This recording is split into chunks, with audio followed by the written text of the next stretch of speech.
It's going down like this, motherfucker.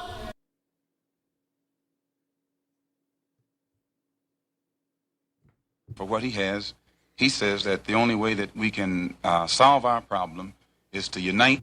For what he has, he says that the only way that we can solve our problem is to unite. For what he has, he says that the only way that we can solve our problem is to unite. For what he has, he says that the only way that we can solve our problem. For what he has, he says that the only way that we can solve our problem is to unite. Off my dome, this, off my dome, this, off my dome, this is, off my dome, this is, off my dome, this, off my dome, this, off my dome.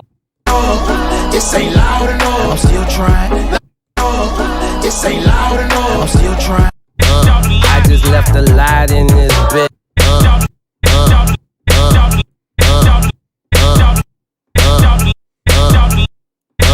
I just left a light in this bitch. Fuck up. Move the fuck back. Fuck up. Move the fuck back. Fuck up. Move the fuck. Fuck up. Move the fuck back. Yes, he destroy black boys. If you destroy him as a boy, he'll never become a man. Yes, he destroy black boys. If you destroy him as a boy, he'll never become a man. Yes, he destroy black boys. If you destroy him as a boy, he'll never become a man. I've seen a lot of black guys, Nipsey, but you're overdoing it. Group of you together, you never can tell who's who. Group of you together, you never can tell who's who. Group of you together, you never can tell who's who. Joe V. He looked down, seen his feet, the nigga went berserk, killed the monkey, threw the bat out the window, start kicking that bitch in the air. My eye, plus I'm in love with a bitch I can't stand. You don't understand.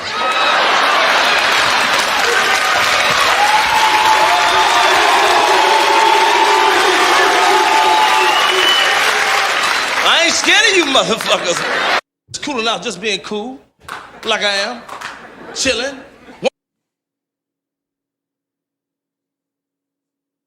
I mean TikTok. I mean TikTok.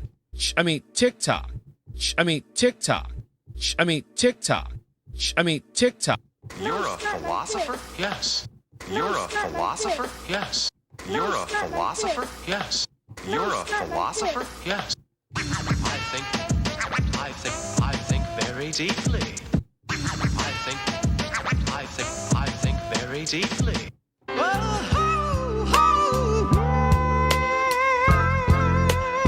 Hey, dance with me.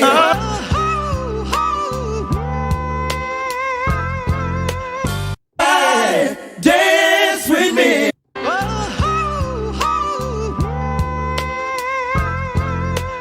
Hey, dance with me. Flat cause he wiped up Future's motherfucking ex-hoe. Flat cause he wiped up Future's motherfucking ex-hoe.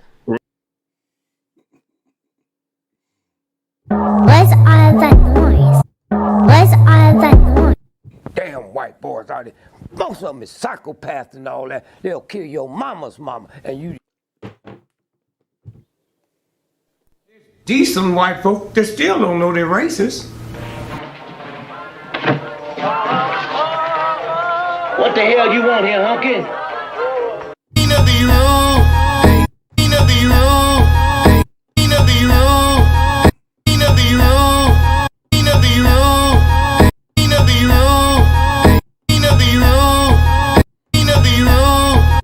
What's all that noise? What's all that noise? What's all that noise? What's all that? What's all that noise? Oh, that's just daddy. Used to snort cocaine, now I fiend for the check. Used to snort cocaine, now I fiend for the check. Used to snort cocaine, now I fiend for the check. Used to snort cocaine, now I fiend for the check. I think we OD'd. It all breaks down to, what does this mean to me? I think we what does this event OD'd. mean to me? How does I this think event we affect my OD'd. thinking? Affect I think my way we of living? OD'd.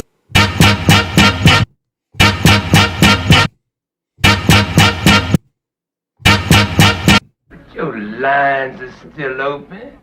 Oh shit, you can get it, nigga. You wanna get it? The Chinese platform, you already know they don't give a fuck about your black ass. The Chinese platform, you already know they don't give a fuck about your black ass. And then Heavy, I'm a walking dead man, is what they call me when I come. Heavy, I'm a walking dead man, is what they call me when I come. Heavy, I'm a walking dead man, is what they call me when I come. I hit the loop juice, it pulls up in the do. Do that dance, baby, do. I just be shopping and shit. You know, drinking and shit. Do a little smoking and shit. I hit the loop juice, it pulls up in the do. Do that dance, baby. Do that dance, baby. I just be shopping and shit. You know, drinking and shit. Do a little smoking and shit. I'm legendary in this motherfucker.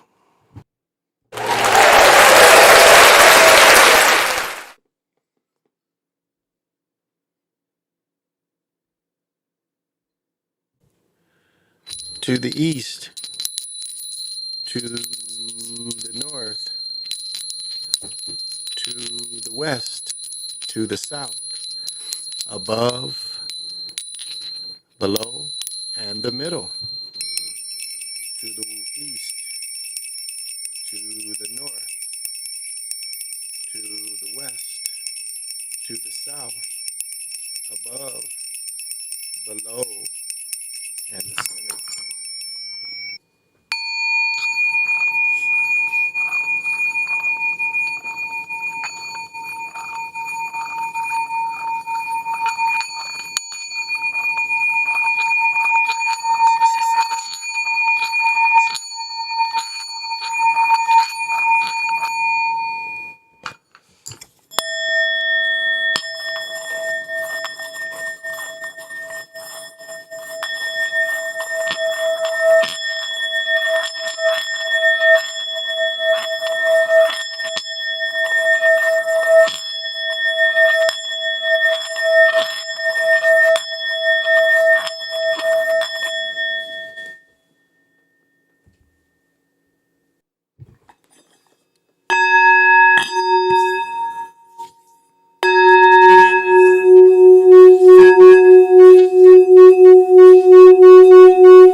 Greetings. This is Big Pontiac, and welcome to the Chocolate Mountain Show. I am the holder of the infinite sacred ball game that was created by the Hero Twins, and I am that one and only galactic daddy-o welcoming each and every one of you to my galactic patio that reaches from Minnesota to the universe. And I guess that is my cue to talk to you. And we come in with the very special beverage tonight. I guess this is summertime, and I should be highlighting more beverages than just the Great Lakes Elliott Nest. So tonight we tried something a little different. And this is a Minneapolis beer called Rivertown Brown by, I love the name. The name is Dual Citizens Brewery. Dual Citizens Brewery. And it says that it is deep mahogany in color with a tan head, aromas of toffee, burnt sugar, and a slight chocolate smooth balanced beer. So pop them if you got them. And I'm not crazy about canned beer, but this was available. And it tastes a little better than some of the alternatives because I didn't go to my normal store. And as I said, it's not really a red. This is more of a brown ale. I think when they call it a Rivertown Brown, I agree. Slightly more in the stout size, so. And as most nights, we are still smoking on this badass Willie Dynamite Crackle. Ooh. And as always, we are still messing with the Unicorn Luca.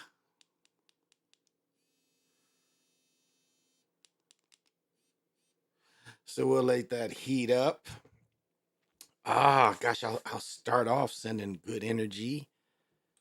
See if I can do it again without knocking shit over. But I went and got the big piece of Motivite out. It's just been sitting there. I cleaned it up. And this is what it should look like. And this shit has really jumped up in price.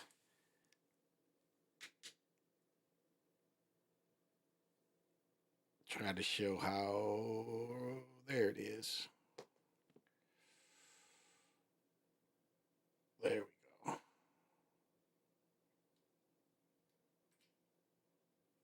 we go.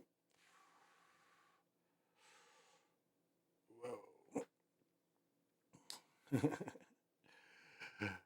Maybe I switched hands before. Let's see.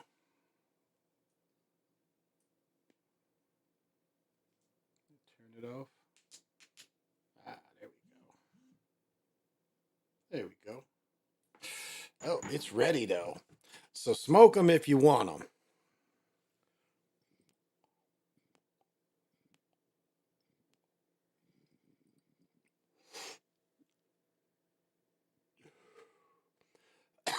I blow big stacks.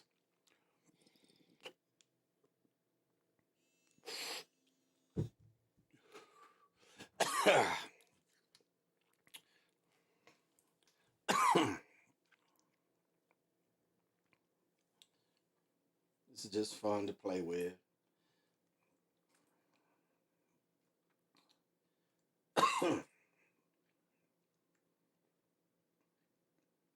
That's all. And so I send the Motivite energy out to everybody. And for those of you who need it, may this repair as many neurons as this can reach in this given time, in this given moment. May it reach out and repair all the neurons that it can. And this is quite an interesting piece, but because it's the print in there is almost what they call, I think it's called Bonavise kind of Motivite. The flower, it's almost like they find little rock flower pieces of this because Motivite is really a tektite. It's really more of a glass. And as I've said before, I think it comes from, I think they blew something up. This was part of something here. And for some reason, someone blew this up. And it did go into space, but I think it originated in America, or excuse me, on Earth.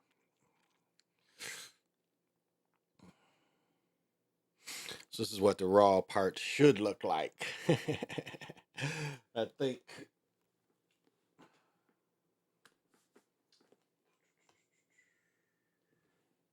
Oh, my other small piece is over there.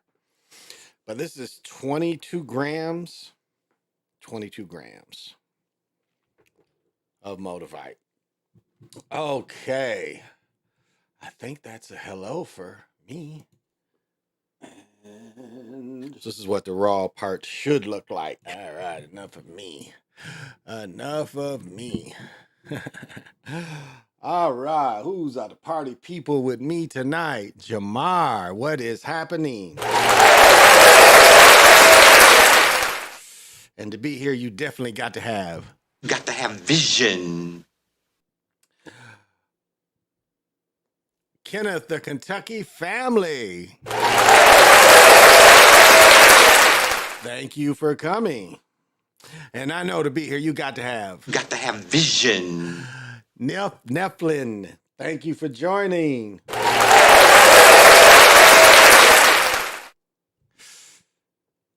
And I know you've got to have vision. Brother Sean from Down Under, thank you for joining me. And for you to be here, I know you definitely got vision.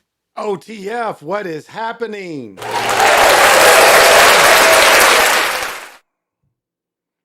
And I know you definitely got vision. Oh, Bishop Mac Bone, what is happening? And Bishop Mac Bone, I always know you're in control of y'all. My bitches. You saying you can't control your bitches? What? I know you can control your bitches, and I know you definitely got to have vision. Okay, I think I welcomed everybody. Brother Sean, I was thinking about you earlier because this big piece of Motivite and all my most, like this is in the safe. And that very beautiful pendant that you gave me, Sean, is in my safe with this. So I had to pull this up out the safe just to mess with it. But the pendant you gave me, that's how special it is to me. I keep the motherfucker locked up. Okay. So what did you say? What do you think about the link between Kobe Bryant, Lee's son, Heath Ledger, intertwined connection with the gematria numbers? Wow.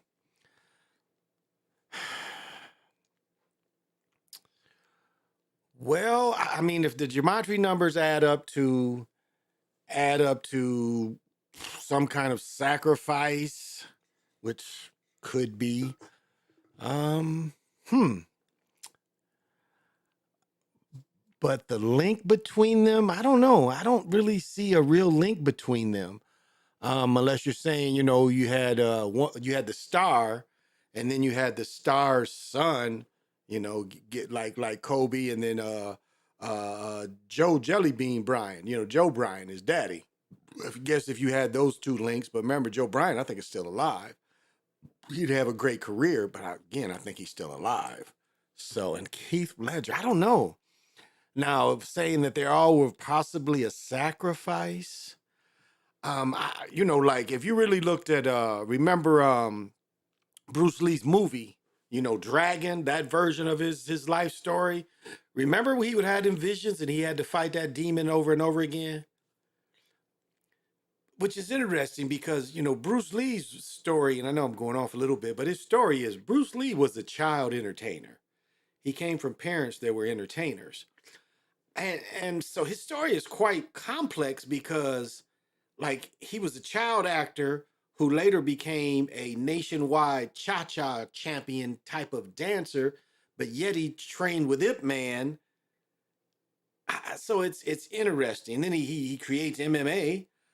So it's interesting. So I don't know. And then Heath Ledger, I don't, again, maybe the gematria is, I don't know if Lorenzo's listening, or you can throw the numbers in to show me, because I don't know. I don't really see a lot of correlations between them, unless we're just saying, they all were sacrificed, and maybe, that's a maybe. I guess that's the way I looked at it. That's kind of a maybe. So I don't know. That kind of stumps me. Oh, but that's the magic of the matches. You put it in a gematinator, and if you're getting all those matched up, that is interesting. That is interesting. I don't know. Like, yeah. Yeah, Kobe and Bruce Lee's son. Yeah, so I guess but Ledger, Ledger, I don't know. That's interesting. Uh Another Florida team lost the championship College World Series of baseball. Wow, wow. Yeah, you remember the drag. They lost. Okay. Wow. Wow. Then they're dumping on Florida. So let's not let's not be surprised if they let Florida get some of them 24 championships then. If they're dumping on Florida like this, let's not be surprised if they let them June Jet Kundo is the archetypical template for MMA. I'll say, like, I was watching Into the Dragon, and it's funny how they added parts and I don't know, they jumble parts around. But what was interesting is if you looked at the gloves, like it starts off where they're doing MMA. And if you look at the gloves and Into the Dragon, the gloves are clearly a MMA type of glove. So that's why they kind of give him credit for it, of that type of sparring, because the sparring was a little more free. Because if you look at the sparring in America, what they did is a lot of times it wasn't even full contact. Like you really could even make contact sometimes in the sparring. So just depends on the different levels. But if you look at the sparring compared to, what it is now, I think what was allowed in Japan was a little more progressive than what was allowed at the time in America. Because the what was allowed in America, judo throws and stuff like that, but strikes, not so much in, open karate. I mean, judo throws all day, but open karate, it wasn't full strikes. So, hey, Don Player, what is happening? Thank you for joining. And I know you got to have vision to be here tonight. Oh, El Dragon Amaru Khan, what's happening? And to be here, I know you got to have vision. Oh, thank you for the kind words. Thank you for the kind words. Let me see up here. I want to get that. Yeah, right here. Miami lost in the finals. Yep, Miami lost in the Final Four. Florida lost in the NHL, and Florida State lost the softball title. Yeah, let's look for 24 to be kinder to them. I bet 24 is going to be much kinder to them. That's a play probably. Is somewhere they're going to make that up, because they're taking that dump now. I don't think it'd be the Dolphins, but man. And the baseball teams aren't really tearing it up at this point. Wow, we're going to have to keep our eye on that. That's going to probably be the play, is the Florida teams that get paid. Okay.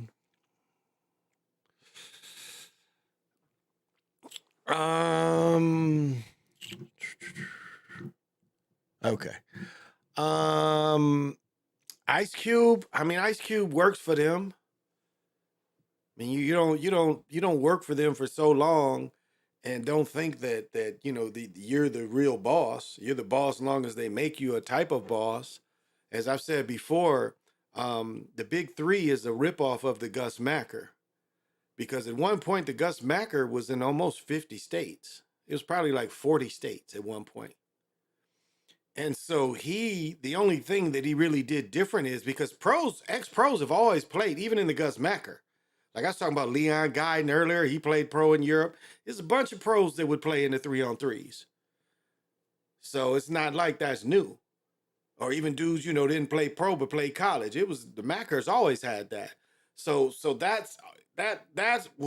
And so only thing they did is, see, instead of what the Macker did is he took half court basketball all around the country.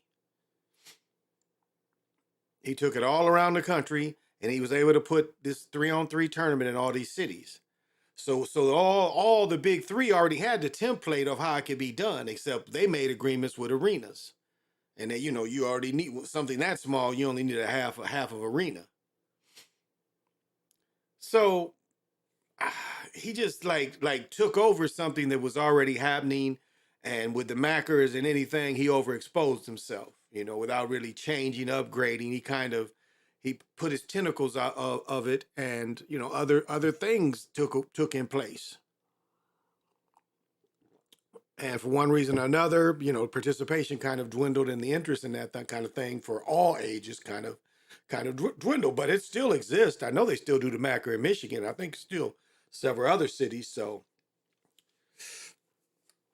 but I mean, Ice Cube works for him. He seems to be a mouthpiece, but again, I don't follow what the nigga thinks because I don't really care.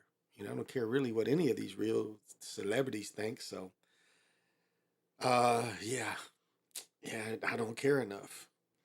So is he the good manager of the big three? I think they gave him everything that you would want to start a pro sport thing.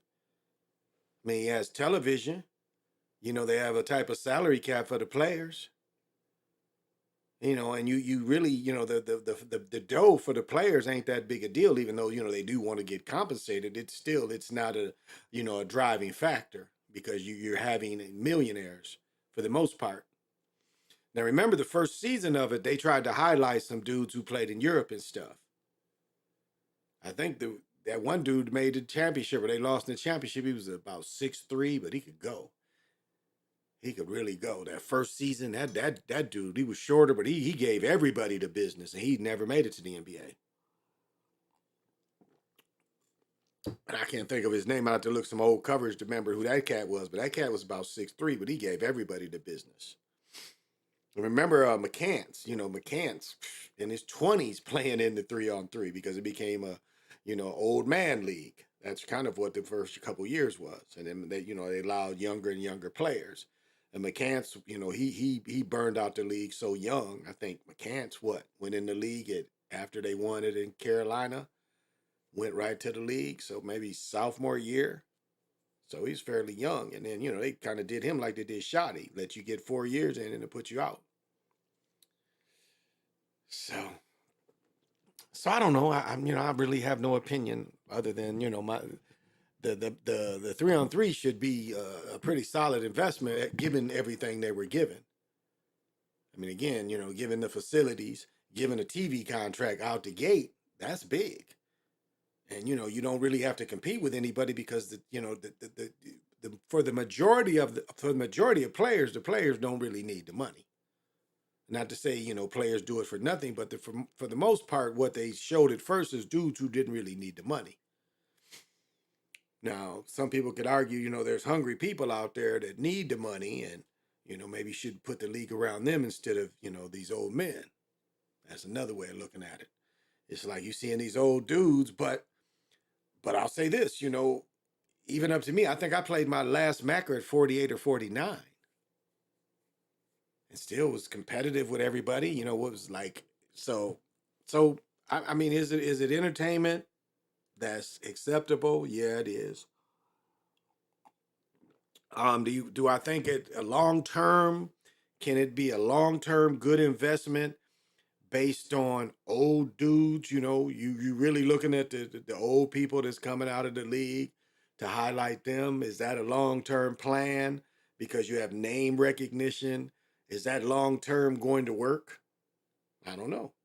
I think we'll see. Now, as far as his other thoughts on other things, I really don't follow the way he thinks. I mean, remember, he works for them people. He's been making movies too long not to be a part of them. So,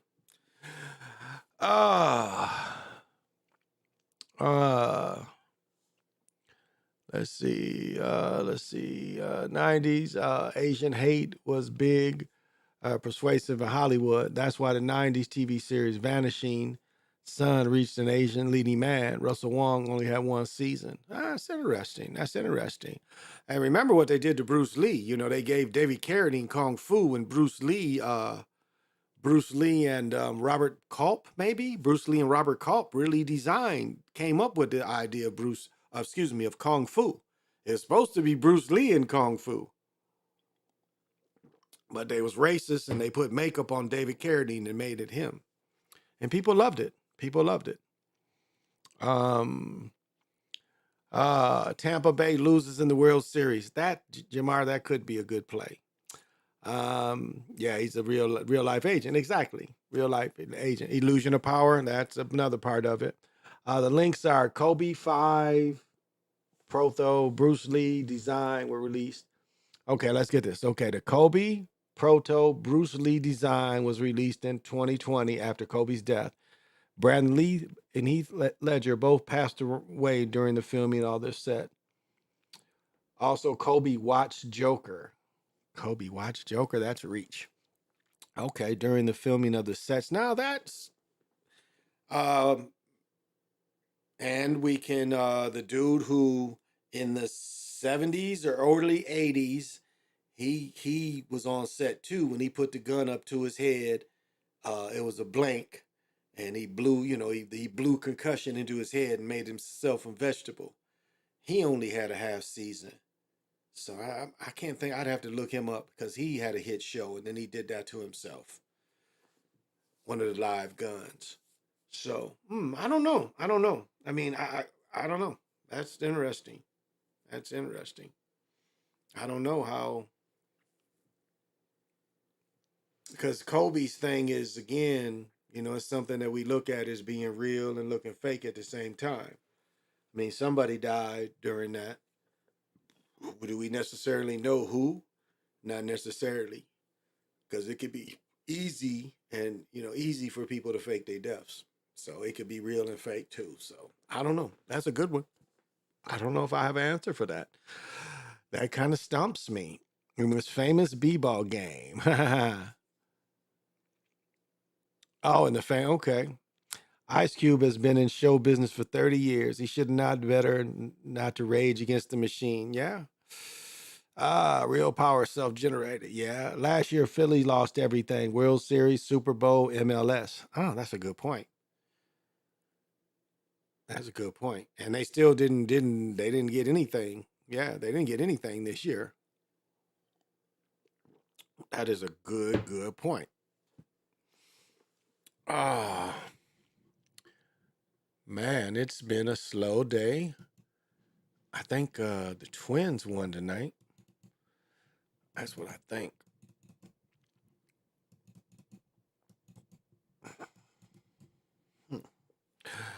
I'm not sure. That's why I'm checking to see if the Twins held on.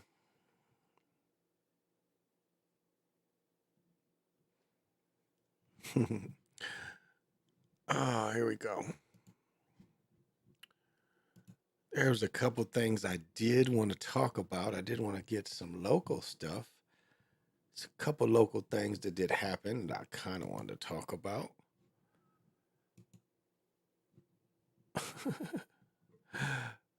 Oh, now check this out. Now, this people may not get while I'm showing this story, but this is big. This is big for the future of stadiums. I'm gonna say that. Now, a lot of people may not get this, but this is kind of big for cities, and that this city was able to acquire this. This is an interesting story. The crown jewel of downtown Minneapolis opened its doors. U.S. Bank Stadium is officially paid off. The billion-dollar project is paid for 20 years earlier than expected. Danny Spiewak explains how that happened and why taxpayers are still on the hook for several years. And thank you all so much. Not professional, but we love you.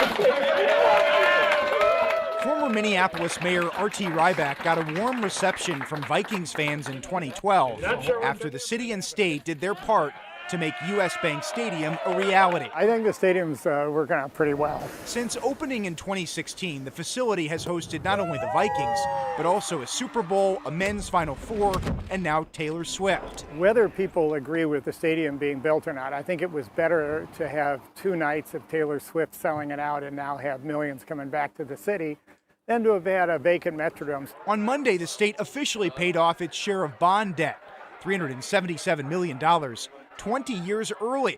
That's partly because the main revenue source for the stadium, electronic pull tabs, made money faster than anticipated. By paying off debt, the state estimates taxpayers will save $226 million in interest payments, while the city will save $350 million through 2046. It's good we're paying off the debt. It's good that for a number of reasons why we still have the Vikings in town. But, you know, I would like the public to be asking several questions. University of Minnesota economist Arthur Rolnick is a longtime critic of public funding for sports stadiums. In the case of billion-dollar U.S. Bank Stadium, the public contributed nearly half the cost. If I could, I would outlaw this kind of blackmail. And we wouldn't be having these discussions. We'd be using public money in the public sector. Before U.S. Bank, you might recall concerns about the Vikings relocating, either out of state or elsewhere in the metro like Arden Hills. I think a lot about what would have happened if the Vikings were in Arden Hills. There was a deflated and vacant Metrodome. The Vikings said in a statement today that the state paying off the debt is great news and a significant accomplishment, but the stadium will still require tens of millions of dollars in operating costs moving forward, as well as a new security fence that the legislature approved money for this year. Less than 7 years after the crown jewel of... And so this is interesting. To pay and not owe a lot of this interest off the stadium is quite interesting. I caught this I was reading the paper while I was in the store. And so this is quite interesting. Now, this story still has not gone away. This is still hitting us. This is still affecting the city. And, you know, this is what's interesting. I had to take my son home, and I had to go near where this event happened, this crash that happened a few weeks ago. But now they're letting the family speak. And so I'm going to let you, you know, listen to a few minutes of hearing the family speak that had this tragedy. And I drove right by this. Sigal, Dude, Siham, and Sabrine, they were inseparable, sharing a bond that transcended. Oh, they're having some issues on this.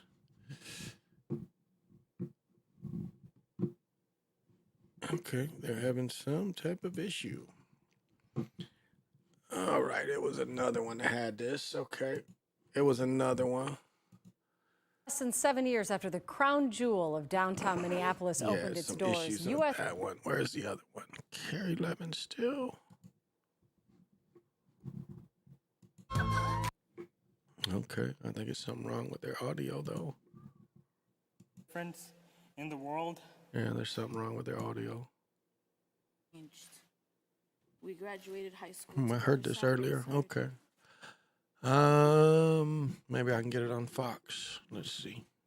Yeah, there's something wrong with the audio. I saw this earlier though.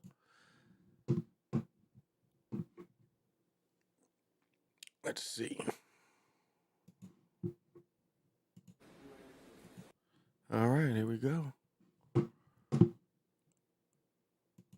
And, you know, to give you guys a reminder, this is the 5 people that were killed by a drunk driver last week.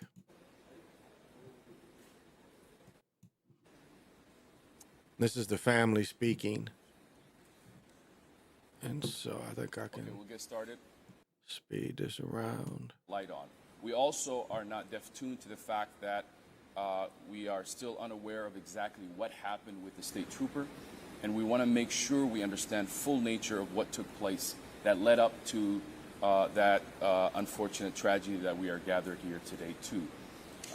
And therefore, we also today call for a ban on high-speed chases. We understand that these chases have significant impact, specifically to communities of color across the state. We ask for the state, in lieu of these chases, to look at alternative responses, innovative alternative responses that could be used by law enforcement that avoid risking the lives of individuals. Outside of these, we also understand that since the state was involved, the state has to have an outside investigator, not the departments that usually may be involved in similar cases. And we expect that will give the community, the families, and all of us an assurance that there's transparency and accountability, and most importantly, looking into all of the facts that have been shared and all of the things that have come out from this incident which we will not go into divulge. But there is enough information and misinformation about this case that warrant an independent investigation, and we ask the governor to lead that effort. Finally, I want to share the just incredible amount of support that we have received and the overwhelming pain that still exists in our community about this tragedy. This was not something small. We know many people across the world are pained by this tragedy, and it impacted all of us in many different ways. We want to thank our community who came out in support, many people who came to the cemetery. But today, as you hear from the family and the loved ones of these incredible young women, I employ and ask for. While she was attending MCTC with plans to transfer to the university. Ever since that day, we formed an unbreakable bond. We were inseparable as we were with each other all 7 days of the week. Time went on and nothing changed. We graduated high school together side by side.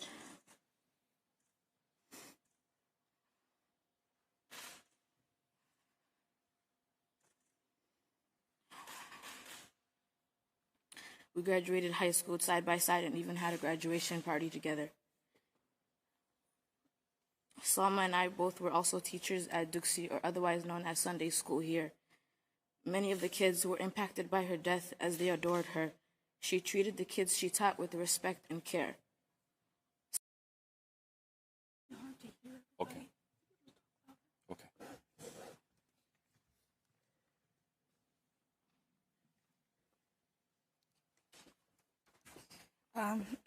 Assalamu alaikum, everyone. Did they write their letters from her? Did they write this for her? I'm the younger sister of Sarah Gasada. Sarah, you're more than just my older sister. You're my guiding light, mentor, and my best friend. From the very beginning, you demonstrated an unparalleled dedication to your academics. My older sister, Sarah Gasada, majored in health sciences at the University of Minnesota, Rochester, and took all the prerequisite courses to apply for her medical school the following school year. She majored in health sciences because she always wanted to give back and help people who are in need. She always wanted to be an orthopedic surgeon. Sarah was expected to graduate a complete academic school year ahead of her schedule due to her dedication to her studies. I remember how you would spend countless hours at your desk, poring over textbooks and solving complex questions. Wow. For a Somalian girl, she has a unique look. Very unique look. Your hard work and determination were truly inspiring. Okay. Where was the other? Oh, her. Siham was not only my baby sister, she was my best friend. And we confided in each other with everything.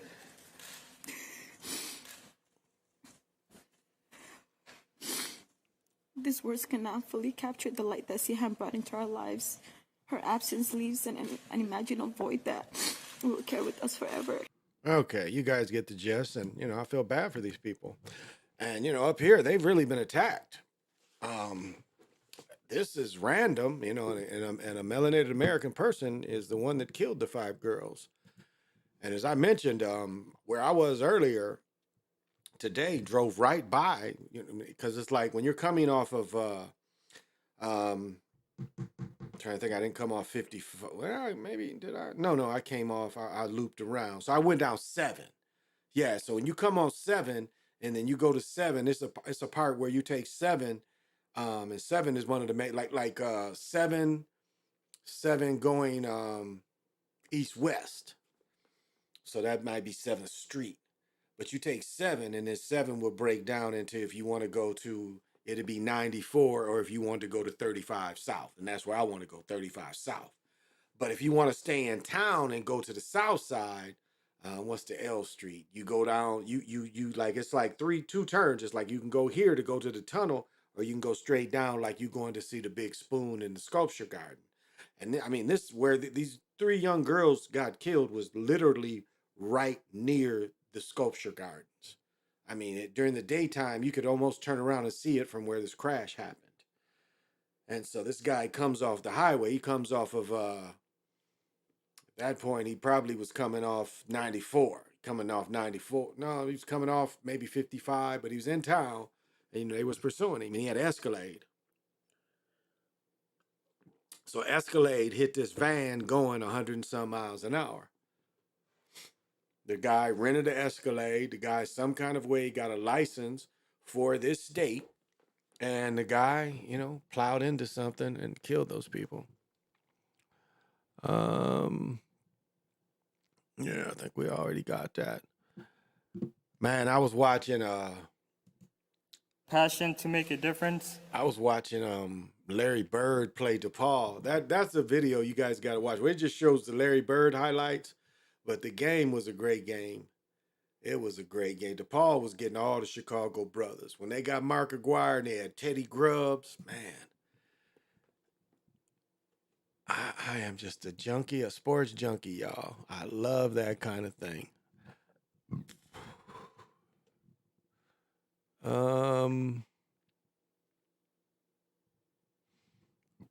This was something that was interesting. It's short, but it's interesting.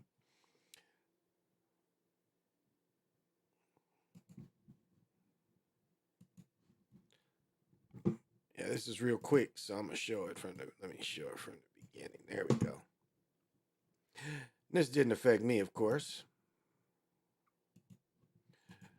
But check this shit out. Joining us, we begin with some breaking news tonight. 35W in northeast Minneapolis is closed right now after a tanker truck crashed, spilling 15,000 gallons of tack over the roadway. This is 35W at Industrial Boulevard. Emergency crews have been on the scene for several hours trying to get it cleaned up. Here's video now of the crash when it happened. You can see some cars swerve, causing the tanker to lose control and slam into the median. Tack spilled everywhere. It's a liquid asphalt used for construction. One person was hurt, but we're told they will be okay. It is not clear how long the road will be closed. Tonight, that crash is still under investigation. You know, the first thing they did is drug tested the driver, because I don't know how he lost it. But that's some trip shit. And the other story that goes, here we go. We're going to look at this perspective. Yes, I think this is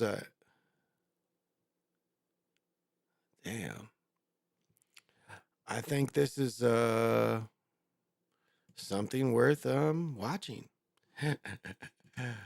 You know, when they talk about areas and big events and whatever, but this is... I drew hundreds of thousands of people from the state and the country to the city of Minneapolis this weekend, and it was a good test to see if downtown could still handle all of these big events post-COVID. Tourism leaders say, by all accounts, things went pretty well. Gordon explains how they're hoping to build on this recent success and bring in even more big-ticket attractions in the coming months and years. This weekend, the plaza here in front of US Bank Stadium was packed with Taylor Swift fans, and the video board behind me here is a preview of some of the other events to come. You got Ed Sheeran, Metallica, Billy Joel, and others. It's going to be a very, very busy summer. And busy is good when you're the president and CEO of Meet Minneapolis. Absolutely. Melvin Tennant says hosting 500,000 people this weekend between Taylor Swift and... where does Melvin live?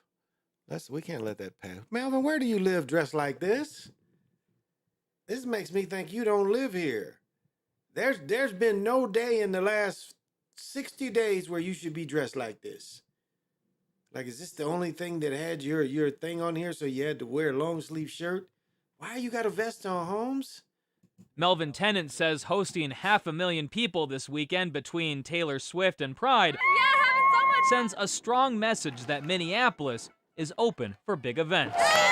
We really demonstrated that our community is ready to host major events. I don't think we've had anything this big since we hosted Super Bowl. Yes, the big game that came to Minneapolis about 6 years ago, followed by the men's Final Four a year later.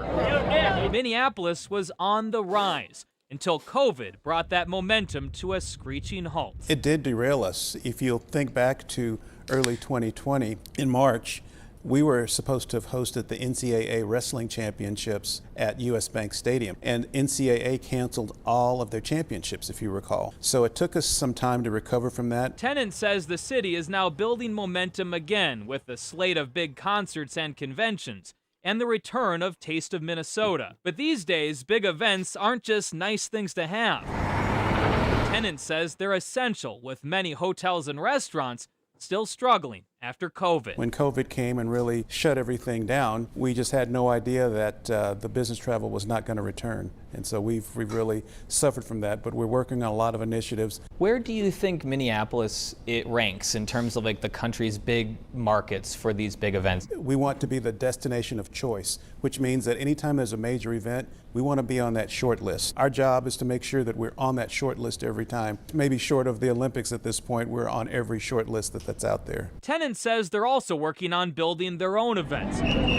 Something with a local twist that happens every year, so hotels and restaurants can plan for it, and preferably during a slower time of the year, say winter, when hotels could use the extra business. I'm always dream about having an event that is specifically indigenous to us, that is an annual event. We have had a lot of conversations about celebrating the life and times of Prince. We know that there have been a number of events that have taken place to celebrate him, but I think we can do that even bigger and look at all the elements of society that he impacted. We're in some conversations about that as well. On Wednesday, we should get an even better idea of how things went this weekend. That's when Meet Minneapolis will release an occupancy and business report with some hard numbers that should show how much money was brought here to town.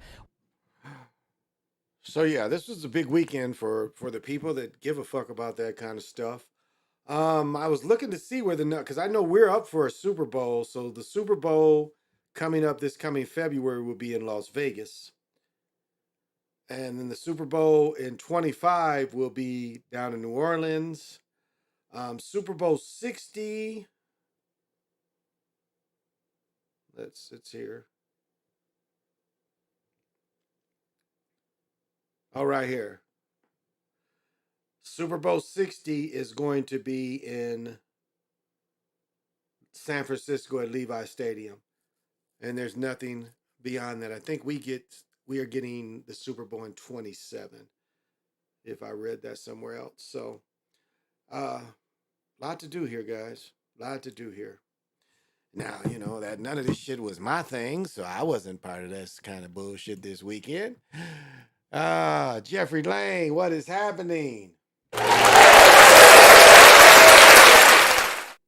And I know you definitely got to have vision.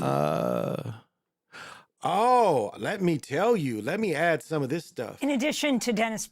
Let me add some of this stuff. Now, the Wagner Group, this is what's interesting. The Wagner Group has been having a problem with the defense minister in Russia, they tell us. Again, you know, fun and games have probably got something to do with that. But the Wagner Group turned his troops and marched on Russia. And do you know what Putin did? Putin sent out 6 helicopters, a main support electronic helicopter, several vehicles. The Wagners lost 1 vehicle, but the Wagners shot down 4 helicopters for sure, up to 8. But they shot down 4 helicopters for sure. They shot down the support helicopter. They lost, right now they're admitting to losing 13 crewmen.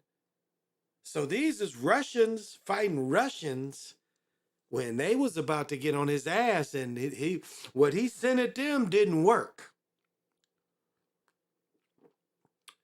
What he sent at them didn't work.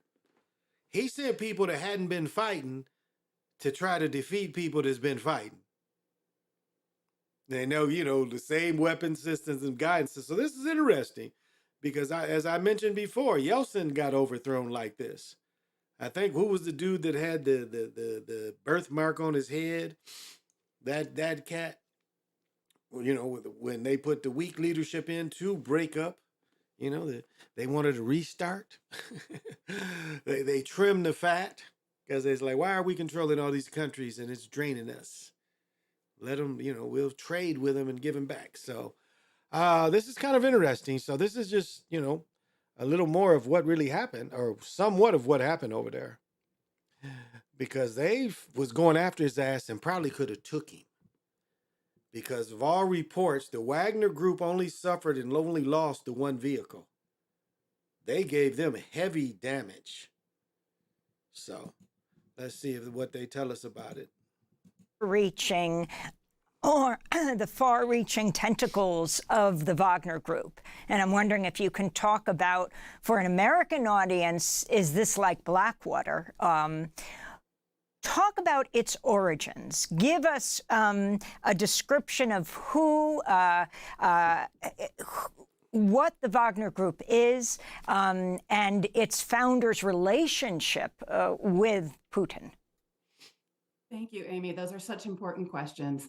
The Wagner Group is not really a private military group in the way that we think of them as in the West. It is instead a contracting mechanism that has been used by the Russian Military Intelligence Agency since 2014 for various purposes around the world.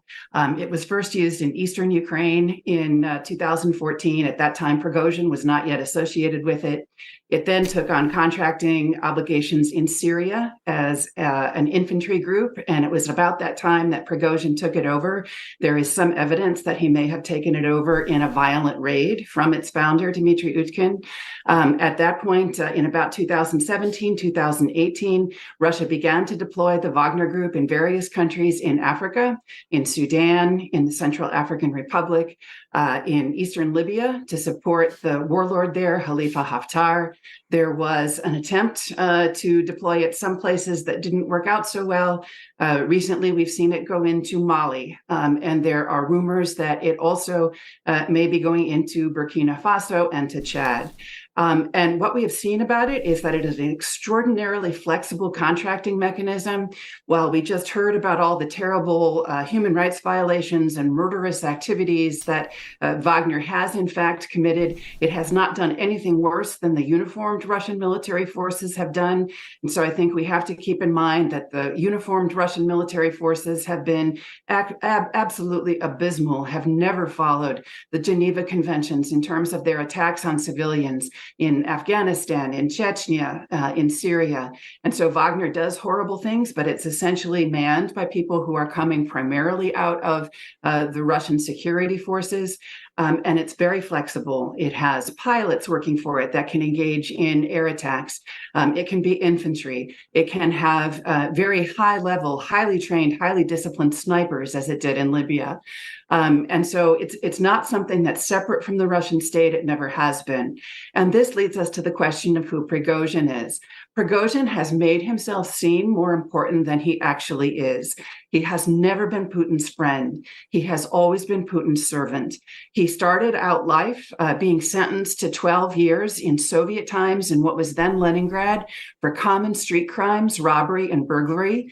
He got out of prison 2 years early, which means at that time, from everything we know, he probably made some kind of a deal with what was then the KGB, what became the FSB, the Internal Russian Security Services. At the time that he got out, Putin was the deputy mayor of what was then St. Petersburg. Putin was responsible for overseeing all the contracting that occurred as capitalism was coming to Russia in St. Petersburg. And so that means that Putin was responsible for overseeing the establishment of Prigozhin's hot dog stand, his grocery stores, and then his restaurants. And when Putin was entertaining guests in St. Petersburg, he would bring them to Prigozhin's restaurants. And then when Putin went to the Kremlin, he brought Prigozhin with him to do catering in the Kremlin, and then to have the catering responsibilities for the Moscow public school system, and to do some military catering and then military cleaning work, all before he became the person who was responsible for military contracting. Prigozhin has no combat experience. He is the middleman. He is the contractor. And what Russian social media sources have been saying recently is that people believe that the reason that Prigozhin has been kept on is that he has a long-standing relationship with the same organized criminal groups that Putin was associated with in St. Petersburg in the early 1990s. And Prigozhin knows who to pay off when contracts happen. So we have to keep in mind that everything is more expensive in Russia than it is in the West because everybody has to take their top off the contract. And apparently one of Prigozhin's roles has been to figure out who was to be paid what amount of money on all contracts that were involved with the Russian military. And what seems to have happened is that Prigozhin's head got too big. He was being protected by Putin, and so he believed he was more important than he actually was.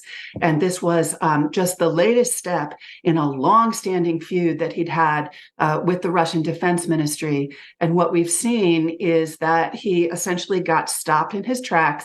We don't know what's going to happen to him. One thing we have to keep in mind about everything we've seen in the last couple of days is that everybody we're analyzing is very skilled in disinformation and deception. And what we're seeing on the surface may not be what's happening really in the background. And do you believe, can you see Prigozhin going to Belarus? Also, the role of Lukashenko in all of this? And finally, on the issue of what has been agreed to now, there are some who are saying this came to a head because by July 1st, Shoigu was insisting that these military groups had to renew contracts. The deal that's being made now that some of these men, the fighters for Wagner, could be incorporated into the Russian military. You've also, you didn't mention the deal that Prigozhin made to get convicts out of prison to fight in Ukraine. Right. A lot of complex questions you raise, and I'll try to address them. First of all, the only statement that we have about any deal being made came from Putin's spokesperson, Peskov. And so it was a very general statement that was made. We don't have any more information about that. Certainly nothing has been written down.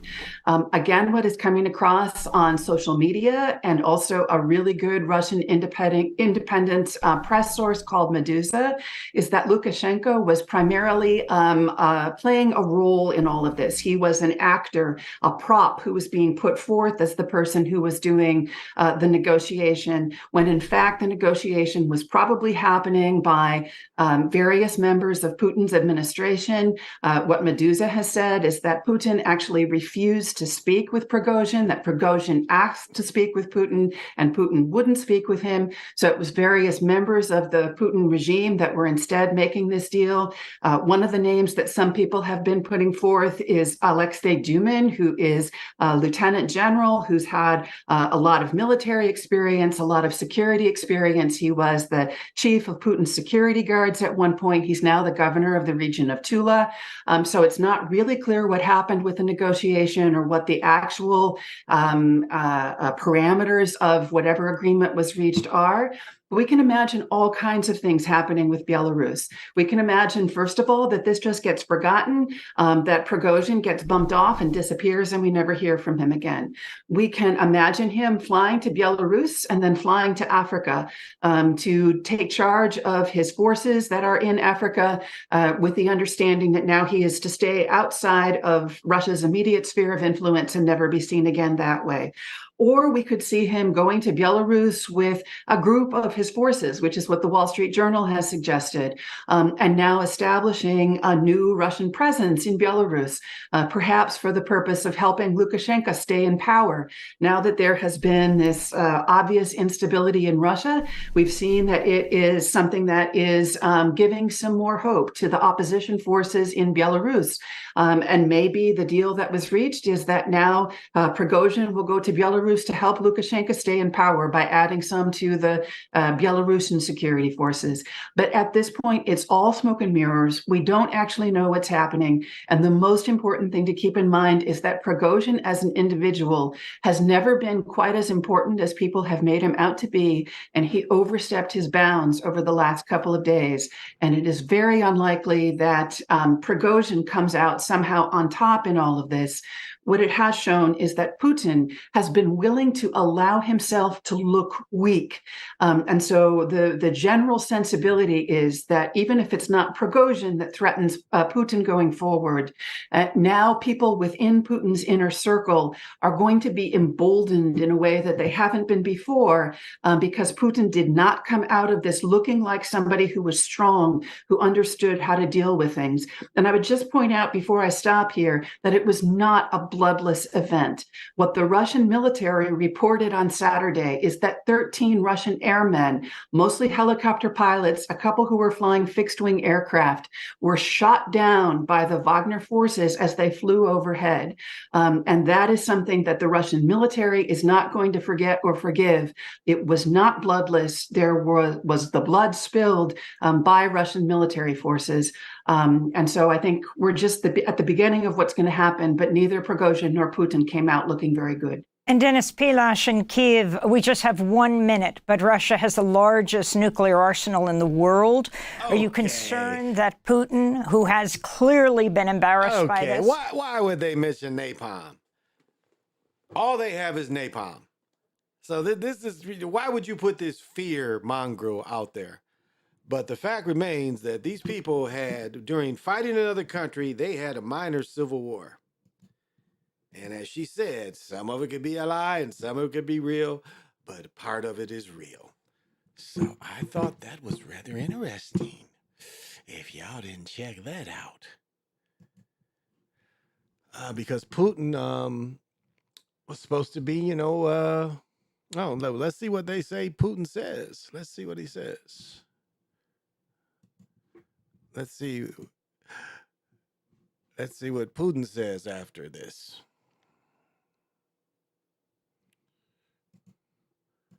There we go. Let's see what he's got to say about it. Обращаюсь ко всем гражданам России. Благодарю вас за выдержку. Okay, let's see. Обращаюсь ко всем гражданам России. Okay, I don't need them loud. Dear, thank you for your composure, your solidarity, and your patriotism. The civic solidarity has shown that any blackmail and any attempt to cause internal turmoil are doomed for failure. I repeat, the highest level of social consolidation, executive and legislative power at all levels. Talking like a Westerner. And a firm and unambiguous position supporting the constitutional order. What kind of constitution do they have in a dictatorship? Communism is dictatorships. Virtually all of Russia's society. One key thing united and rallied everyone: responsibility of the fate of the fatherland. Fatherland sounds like Hitler. We immediately made all the decisions. Need to neutralize the threat and to protect the constitutional order and the lives and security of our citizens. The lives and security of your ass. The armed rebellion would have been put down in any case. The rebellion organized despite losing common sense could not help but understand this.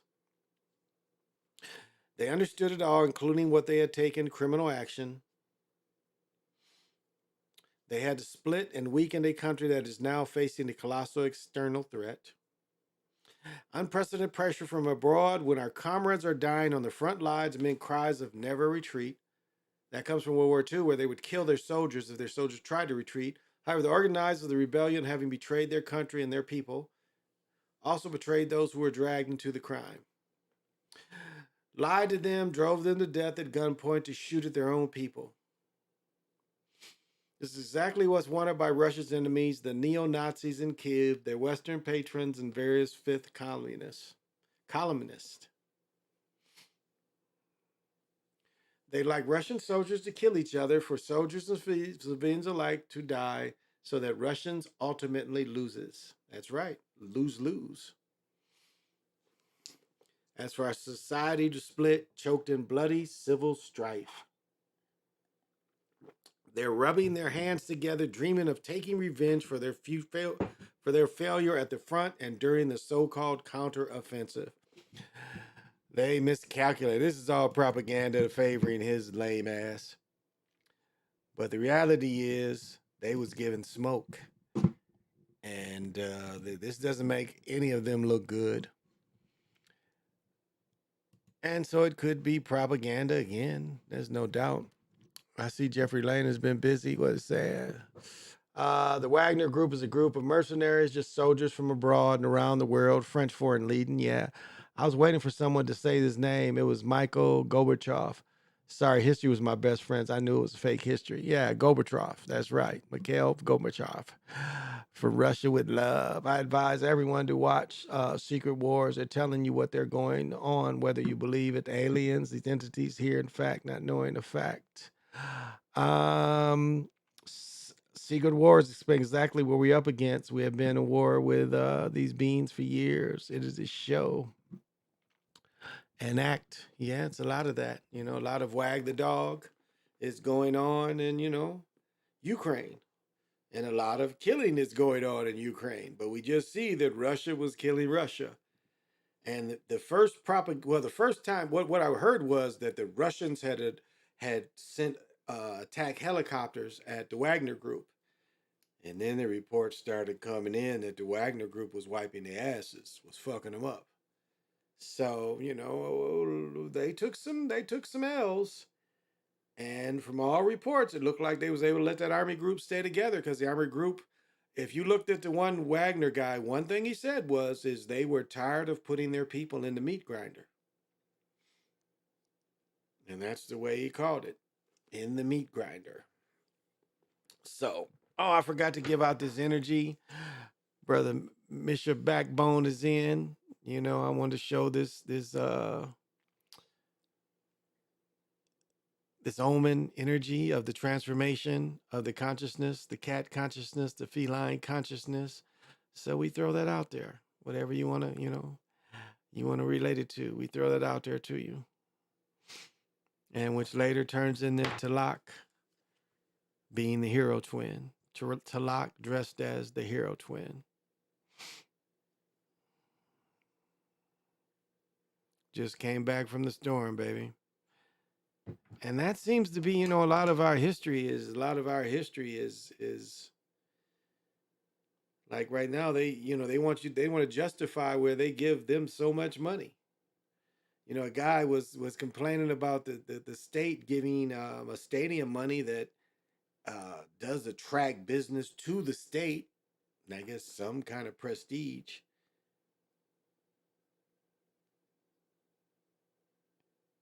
Compared to money sent to Ukraine that does no American any good. There's no good of us sending money over to Ukraine for, they want to call it, because they put out the words they want you to use. Proxy war is what they want to call it. And we know they've been having proxy wars since Vietnam, and probably even going back to Korea. Korea was basically a type of proxy war, except we had soldiers actually involved.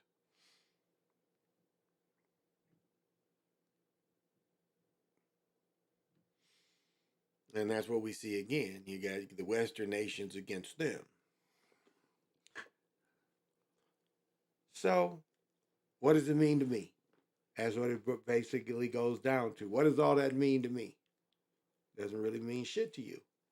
Because again, it's a distraction to make you think not of self. Make you think it's, something you should be worried about. World War III. So, shouldn't mean anything to you. That's my point. They want us to care about this stuff, but we shouldn't care about it. Oh. All right. Valkyrie, the native. What is happening?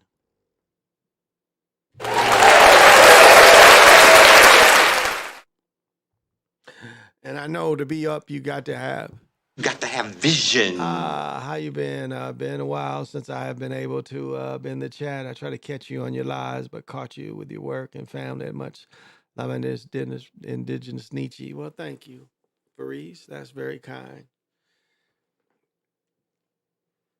And like right now, my mother's 82 years old, and she's a little upset with me. And my fiance broke down the thing that with me that I suffer from.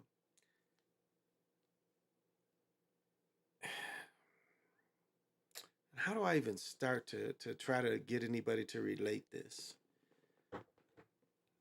Because it's not really an easy thing to talk about. You know, it's like,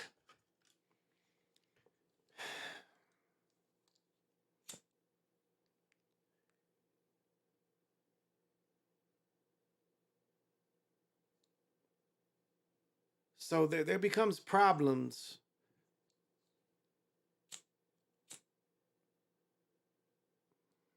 How do I want to put this? Oh, okay, I'll put it simple. See, people don't understand this part. Like I talked about it, my cousin. I have a cousin, and she's got to be, if I'm 60, damn near 62, I'll be 62 this week. So she's got to be 72. We're 10 years apart. And all she knows is Kalamazoo, Michigan gossip. Gossip about niggas in Kalamazoo. That would make her feel good. You know, that's what makes her feel good, is gossiping about niggas in Kalamazoo. Kalamazoo has about 80 to 100,000 people, and that's the only thing that makes her feel big, if she can gossip about other people there. And like, my mother is similar to this in her own way. Again, we live in a city of 3.5 million people, you know, our area. So it's a difference. But the gossiping still is the same. And I had to break that down to my mother. Because see, people, and maybe I'm too sensitive to this, but when you have a true understanding of how the things work, you can look at it in no other way. It's like when family members spell on me, I point it out, and they get upset when I point it out.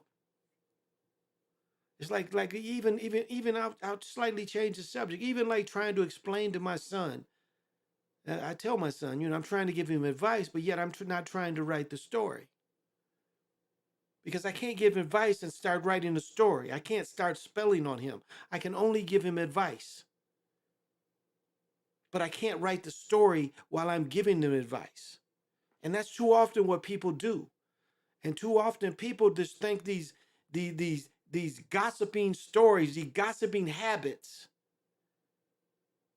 and you're spelling on people. And I'm taking on a great, great burden. And everything that comes with it, I am open to doing it. But then when I have close people to me spelling on me, you know, it's like the burden I'm taking on is enough. And it's like my own close people like taking bites out of me and shit. And they don't understand the importance.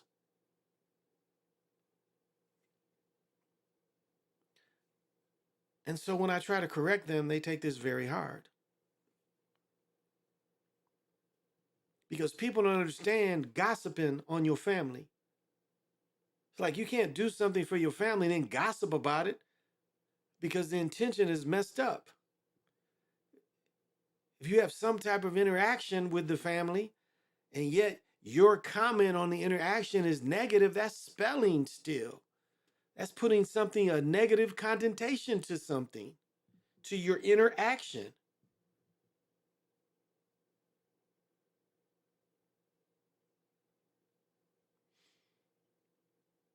And you have years of things that's supposed to be jokes that, you know, it's like, don't say nothing. And that's hard for people to understand. It's like, don't say nothing.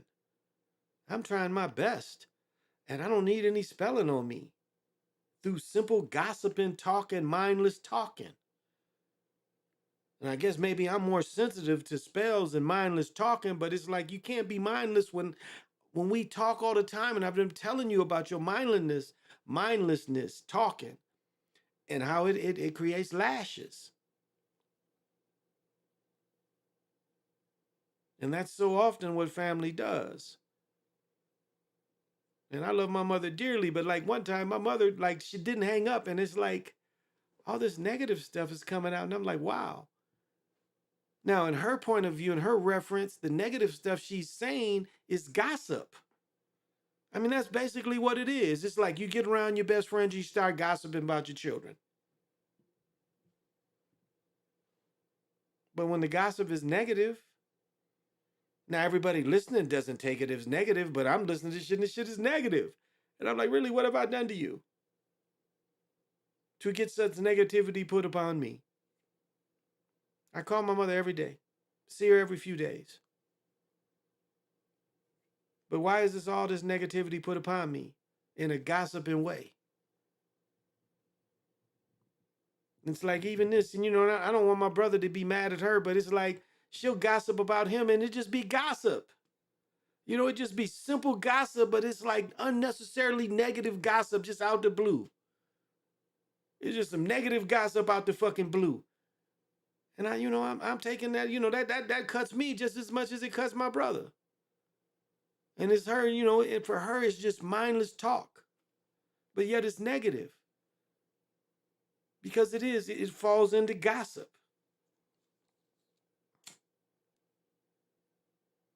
And it's not like I'm trying to tell my business, but it's just like, you have to understand.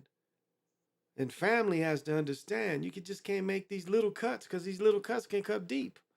For the people that have a true sensitivity to words and spells. We have a lot on our plate. I mean, I already know who I am.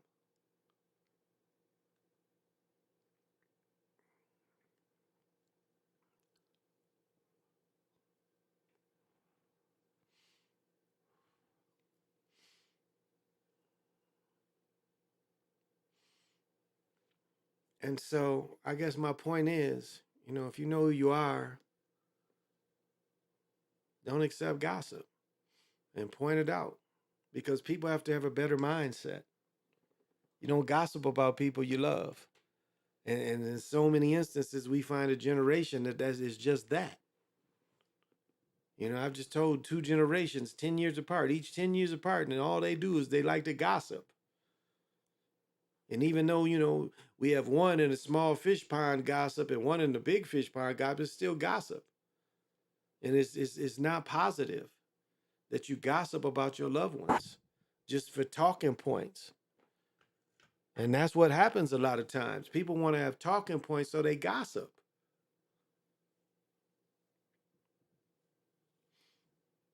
Now, there's nothing I won't tell my children that I'll say. There's nothing I won't tell them. As I mentioned earlier, taking my son home. My son that came out this area said, "Dad, can you give me a ride back into the city?" I said, "Okay." And, I didn't say okay and talk shit. Me to take him back in the city, it cost me 2 hours.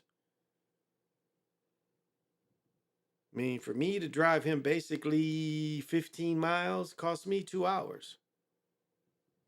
Technically, when I look at the round trip and when I went back home and everything I had to do to go pick him up, because I had to go south to pick him up to take him back north.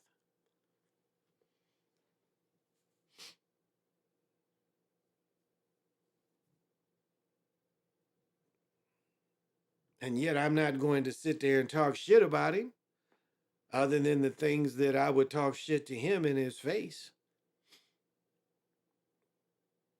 And it's funny, it's interesting, I'm talking shit to him, and it's really not talking shit, it's saying what you need to do. And it's funny, my 2 youngest sons will both tune me out the same way. But what's interesting about him is he'll tune me out, and then when I get done, he'll start right back where he was talking. So, but I am not going to put a negative on my son. Whatever reason he got where he got, I made the decision to take him home. Now, I'm not going to talk shit because I took him home. And yes, it took me 2 hours out of my day. It did take 2 hours. But that's just what you do sometime. It was cool to spend time with him. So I'm not going to sit here and like, well, he shouldn't have went out there if he didn't have, no, none of that. He asked me. I told him yes. Took him. Got to spend some time with him. So, yeah, I can't stand that shit. I stay away from family, do that, be all nosy. Yeah, it's just, and people don't understand, like, and it's hard for me because I basically just said, don't say nothing. I like the way you look. That's all you got to say to me. And the other stuff, is a moray that she brought up, that a social norm or social like myth. That it's just, it's like it's almost a robot repeating thing. Like when I told her my fiance, she said she hadn't even ever heard of this shit. And it's just like, why? But again, it's this what she's been conditioned. And so I love her, but it's just, you can be bogus and you can be 82 and still be wrong. You can be 82 years old and still be wrong. Now I understand, I'm a force. But you have to understand, because I can look at her point of view and see where you coming from. You was conditioned to say this, and so the way you gossip, your conditioning gossip brought this out. But if we've had interactions before where I was like, don't say nothing. Don't say nothing. Because again, you brought some negative. So it's hard for people to understand that. And I'm not perfect by any means. I am perfectly imperfect. And I'll say that all day. But I understand words and I understand spells. And it doesn't matter if you mean it or not. If you spell, you spell. If you write stories for people, you write stories. And in this English, you write a story, that shit could well be. Because again, talk gossip, you got to be mindful of it. Be like you giving advice and then you add gossip into your advice. Be aware of that kind of conversation. Be aware of the spelling. It's like, like there's people, like they're okay, let's even get deeper. There's people that will help you plan the most special thing that you could ever do. And in the whole time while they're helping you plan it, they're giving you negative connotations. Which is like, you want the balloon to blow up to full capacity, and you got somebody you think is helping you maintain the balloon, but they poking little holes in it as you go along. And people don't understand that they do that. People get so jealous and so hateful and spiteful of love because it didn't work for them. And then they see something and it's like they want to throw darts at it. And I've said before, I'm the first, I already know what, throwing negative energy darts at people are. And these aren't as powerful, but it's still, it's like, when they throw little darts at me, I got so much protection that shit bounces off, but still they throw it, the intention is there.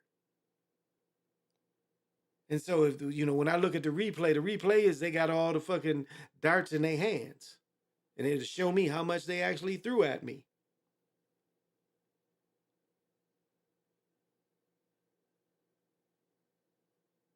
And I'm sure that you can relate to this kind of thing. Where a person, is really, really hating for your happiness.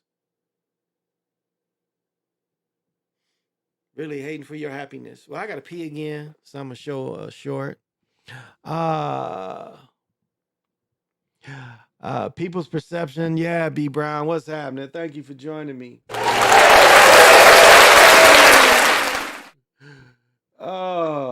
Got to have vision for being here. But that's outstanding. Do you think it makes you? Do you think making us believe in Christianity in slave times was a tool to masters you? Yeah, because there's a slave Bible. Yeah, they made a separate Bible. That's the Bible. I think one of the brilliant things they was able to put in the Nat Turner story, and Nat Turner probably was a fake character, but the story that was told is that he took the slave Bible around, and that's interesting. He took the slave Bible around, and remember they were letting, long as you practiced Christianity, you had a break on Sundays. So that was another thing. So it was it was a plus, it was a plus to add the church, because the church you could get away from them, and you could have your own place to marry your own people, jump the broom, whatever the fuck you want to call it. It was a separate place where it was acceptable by then. And then, of course, when Nat Turner came in, after the Nat Turner story, they had to have, you know, a European part of the church. If you had to meet a European, had to hear everything that was going on. But yeah, it was a slave Bible. You can look that up and find the slave Bible. But let me find another little story so I can go pee. Screw Pupkin, whatever his name is, Poopkin.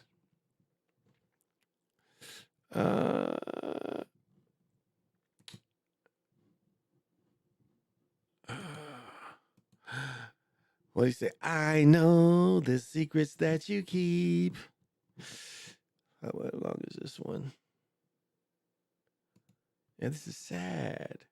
This isn't long enough. Let's see here. Are they long enough? Oh, okay, this might give me something.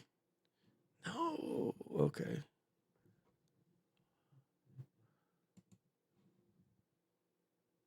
I think I can do it. I'd like more time than that. Yes.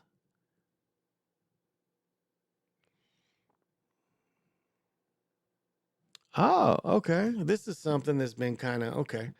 Yeah, this has been something that's been brewing down here the last couple of days. Oh, that's even shorter. Damn. Give me a long story. All these fucking short stories. Okay, his story's very boring, but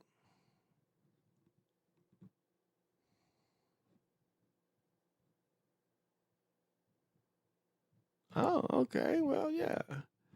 Let's see how long Angie is. Ooh.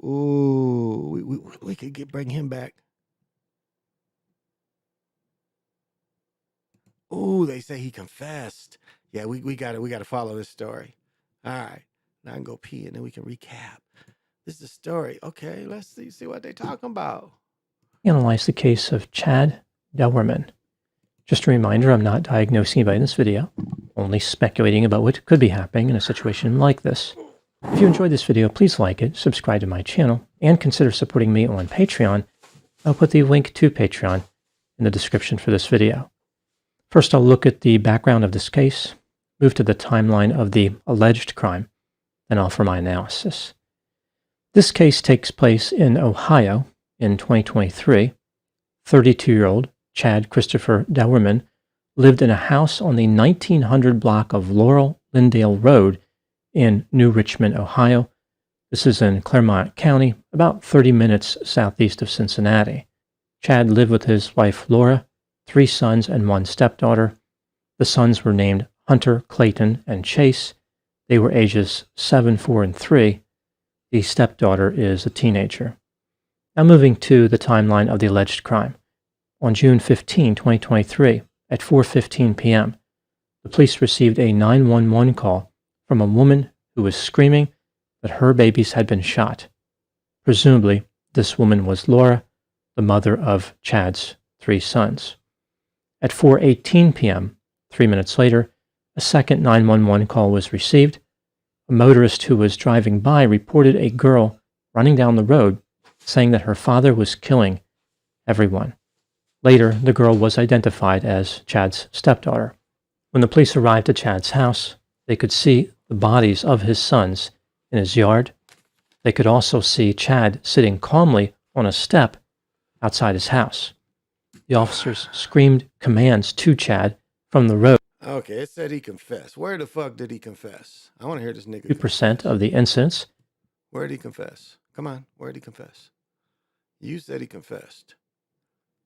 It's some bait switch.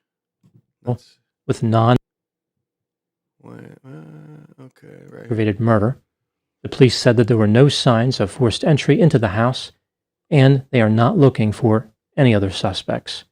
Chad allegedly confessed to lining up his 3 sons in the yard before killing them with a rifle.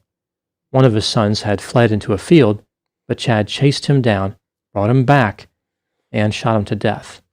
Chad said that he had been planning the murders for several months. At the time making this video, Chad is in jail. His bond is... Okay. Now, my point is, could this been a blood sacrifice for something down there? Again, looking at this face, he didn't show any, right after the event, he didn't show any emotion. Going back to right here, there's really no emotion. There's no emotion. Can I roll over? I ain't going to Yeah, there's no emotion. hurt ya. I ain't I mad, ain't remember? going to hurt nobody. I ain't mad. I ain't upset. That's what he said. Chad mentioned how his dog would not bite the officers as long as they did not try to. He said, I am not mad. I am not upset. And look at his face here. There's no stress. There's nothing. Nothing. Nothing. And this is not good as the other one I showed with the young lady. But again, I thought about this earlier. I mean, what do you guys think about as far as this being a type of sacrifice? Could this very well have been the sacrifice? Because that's what I've been thinking about this. And this very well could have been a type of sacrifice. Now, what for? You know, I guess we'd have to do more diggings. Oh, they're saying, here we go. They say he pled not guilty. Recordings just got better. They said he pled not guilty. Let's see this, where he pleads not guilty. The father, who confessed to executing his 3 sons, has pleaded not guilty. Chad Dowerman faced a judge this morning on 21 charges tied to the killings of his 3 boys, ages 3, 4, and 7. Now in court, the judge asked Dowerman if he understood all the charges against him, and he calmly answered, yes, Your Honor. Also during the hearing, prosecutors revealed disturbing new details as to how the shootings unfolded, saying this: the middle-aged son was shot twice inside the family home before the oldest boy was shot from behind outside the home while trying to run away. He was then shot 2 more times. Prosecutors also claim Dowerman ripped the youngest child from his mother's arms and shot him in the head. Well, the Claremont County prosecutor said his goal is to have Dowerman executed. First and foremost, I want to start out by expressing the deepest sympathy I have for his family of this unspeakable tragedy. I can't go into a whole lot of facts, all right, because this is a death penalty case, and my goal is to have this man executed for slaughtering these 3 little boys.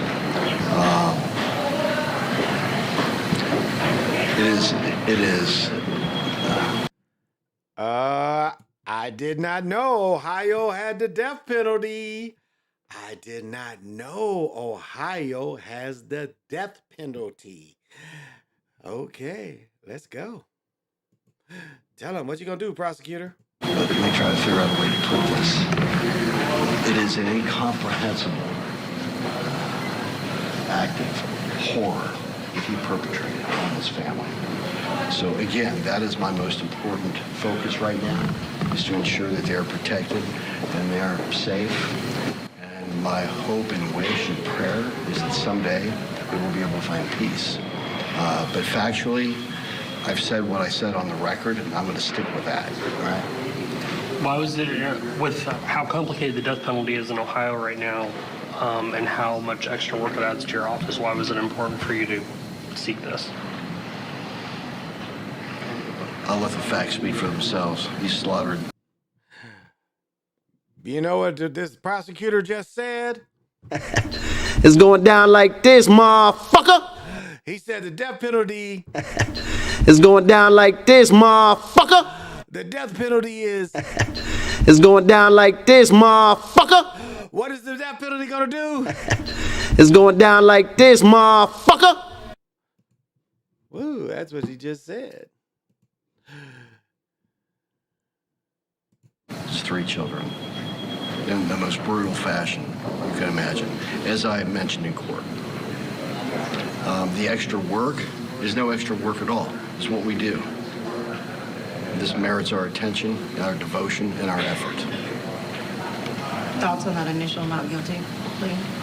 That has to be done. Now, the 32-year-old was initially charged with 3 counts of aggravated murder, but a grand jury returned a 21-count indictment, including 9 counts of aggravated murder, 8 counts of kidnapping, and 4 counts of felonious assault. Each murder count, carries the death penalty, and a pretrial hearing has been set for July 5th. We have also learned that the funeral for the boys will be held on Monday. Now, when police arrived on the shooting scene, Dowerman was very calm, and you can hear the boy's mother in the background. This is Officer Body Cam, and this is footage of his arrest.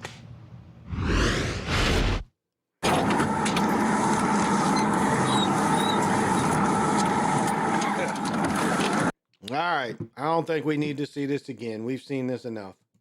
We already know what happened. It's gross as fuck. Let's see. They're not showing me nothing new.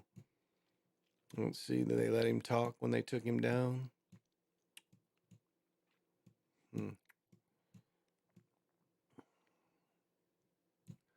let's see. What do they show it again when they took him down. Get your hands out of here. Cover 21. Send it down. Stand up. Stand up. Stand up. Stand up now. Stand up. Stand up. The stage and air crew is going to go ahead and fly whenever any units can assign. Get your hands out of here. Cover 21. Send the air. Confirm that there's people that need first aid, and that's the shooter. See the little boy. You can see the little boy's feet. I got it. God damn. Did y'all notice that? Look at the corners of it. Let me see. I got it. Look at that. You can see his feet. That's one of the children right there. You can see one of the children's feet right here. God damn. Yeah. Man, I ain't trying to hurt nobody. He pleads not guilty after confessing. I'm completely sober. Never did drugs. 63, we're 21. Get the EMS over here. Well, I did drugs with a flip, but I don't do drugs now. Listen to the mother. Let's see if... I'm not trying to fight you. 63. Get your butt inside. Gatlin, get your butt inside. We on primary? Now. 29, we got 3 kids down. 3 kids down, 16 feet up. Gatlin. 63, we're 21. Have EMS respond over here. What do I do? You're clear, they're being advised. Robert 34, just started mass custody response. 63, do you want them to respond to the Laurel Lindale address? Where exactly? The mother just said they were so young. Remember, he snatches the child out of the mother's hand, shoots the mother in the hand, and shoots the child. Who do you need them? We're right in the front yard. All right, we've seen this several times.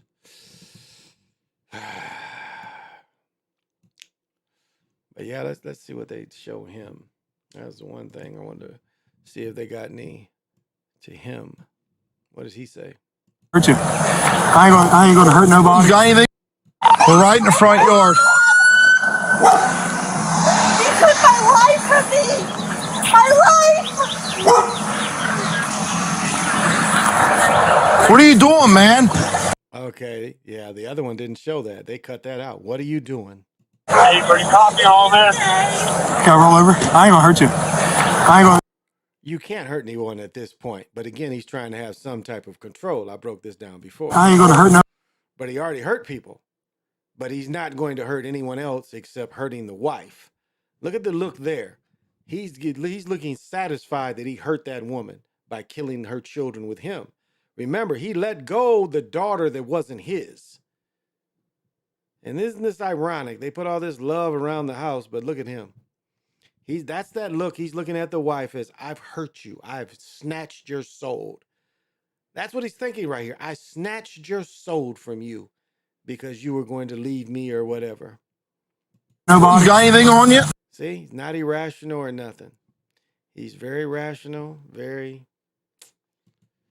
again, what I call the imbecile psychopath, which is America's based on. Oh, let's see what his sister got to say about it. Okay, they brought some on. Let's let them talk about it. Okay. Y'all think this is a wig? Okay, this is a wig. Again, There's no hair that starts growing right here. Okay, look at me. Okay. Don't no hair grow right here. You see that wrinkle right there? There's no hair that grows. The hair starts about here when you're young. You dig? So this is a wig because it's down too far. All right? So that's all fake.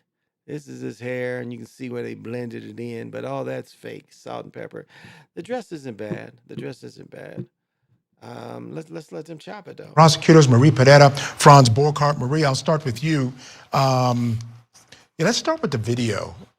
We'll get to the decision to seek the death penalty, but what did you make of that video? I mean, I thought maybe there might be a sense, and Franz and I were talking, it might be a suicide by cop situation. He wasn't following orders, but he had every opportunity as they approached. The gun was sitting right next to him. If he didn't want to be alive, he certainly could have orchestrated that situation into his suicide by cop situation.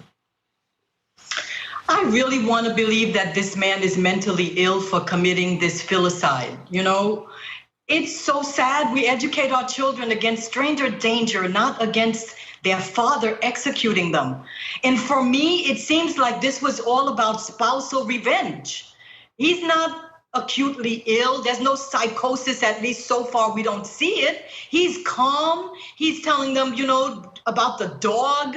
I'm not going to hurt you. I can't wrap my head around his calm attitude, his demeanor.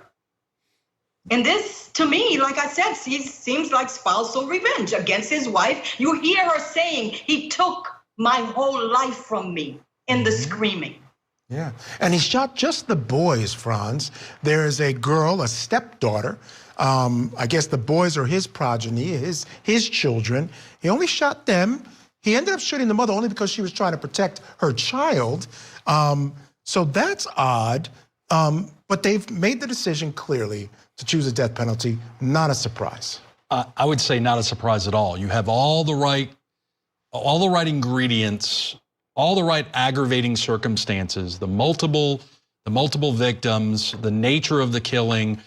You have all of that, which you need to get to a death penalty, right? Determining whether or not to pursue the death penalty. Okay, we have not got this footage before. Okay, right here.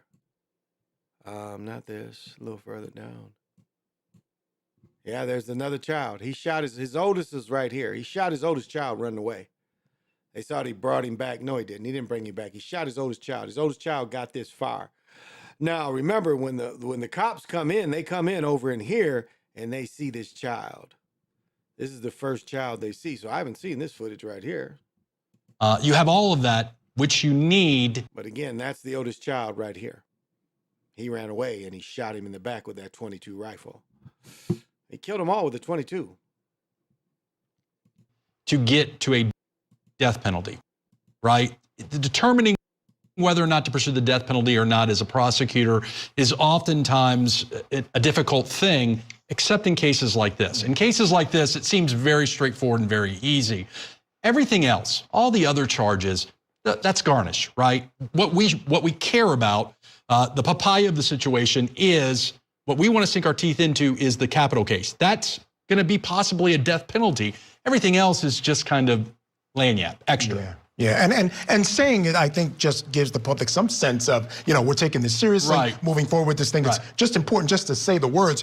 But Marie, practically, as a former prosecutor, what does it mean when you do make that decision? Does it change your approach to a case? How does it change the way you go about your business as a prosecutor?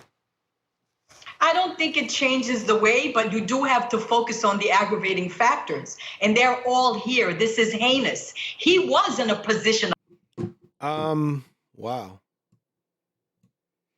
Look at this spread. Wow, this is 3 acres. This looks like about 3 acres. Look what he made for his boys. Look at that. Pool with a deck, 3-bedroom home, Three boys shared a room. Unless Ohio, I imagine there's a basement. This is Ohio. Trampoline, pool.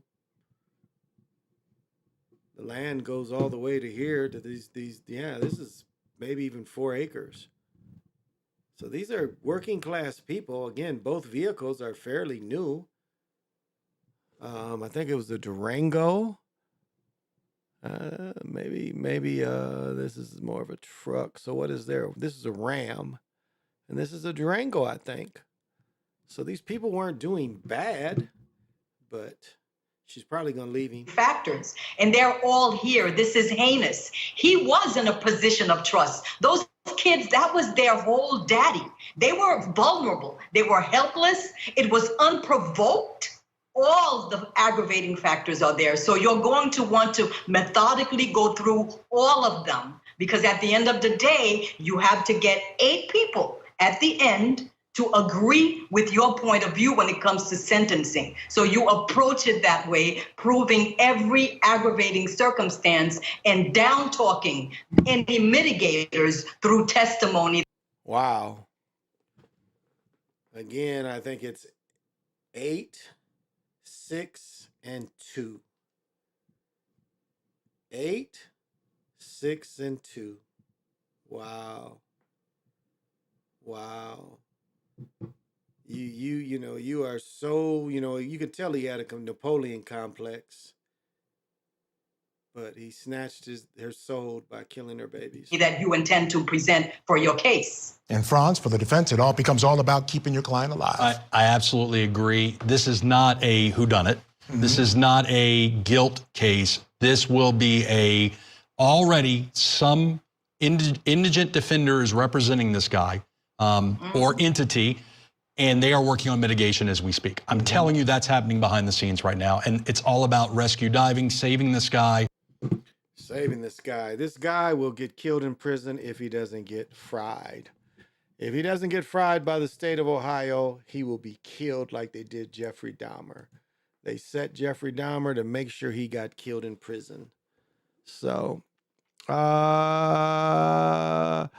it's Chinatown, sir. If you never know, on to the next events, not to the instances, but we will never know true meaning of why he did it. Yeah, exactly. Yeah, you need to live in Cali and show that you are really cool. Podcast, I believe you should do. Fucker get arrested. Should have taken the gun to, right? Also, it knew he was crazy. Was cheating. He wasn't having it. Now, I didn't get that vibes. I think, he was a little Napoleon complex. Controlling. And, I think Super Sly talked about people that, got up on their spouses because they left them. Here was the case. Maybe he was like, you're not taking the children and all this, you're going to live. Okay, you may leave me, but you're going to end up with, this heartbreak. So,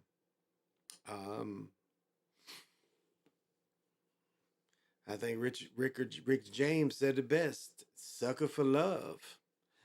I'm just a sucker for love, baby. So I think maybe that had a little bit to do with it. Oh, my goodness.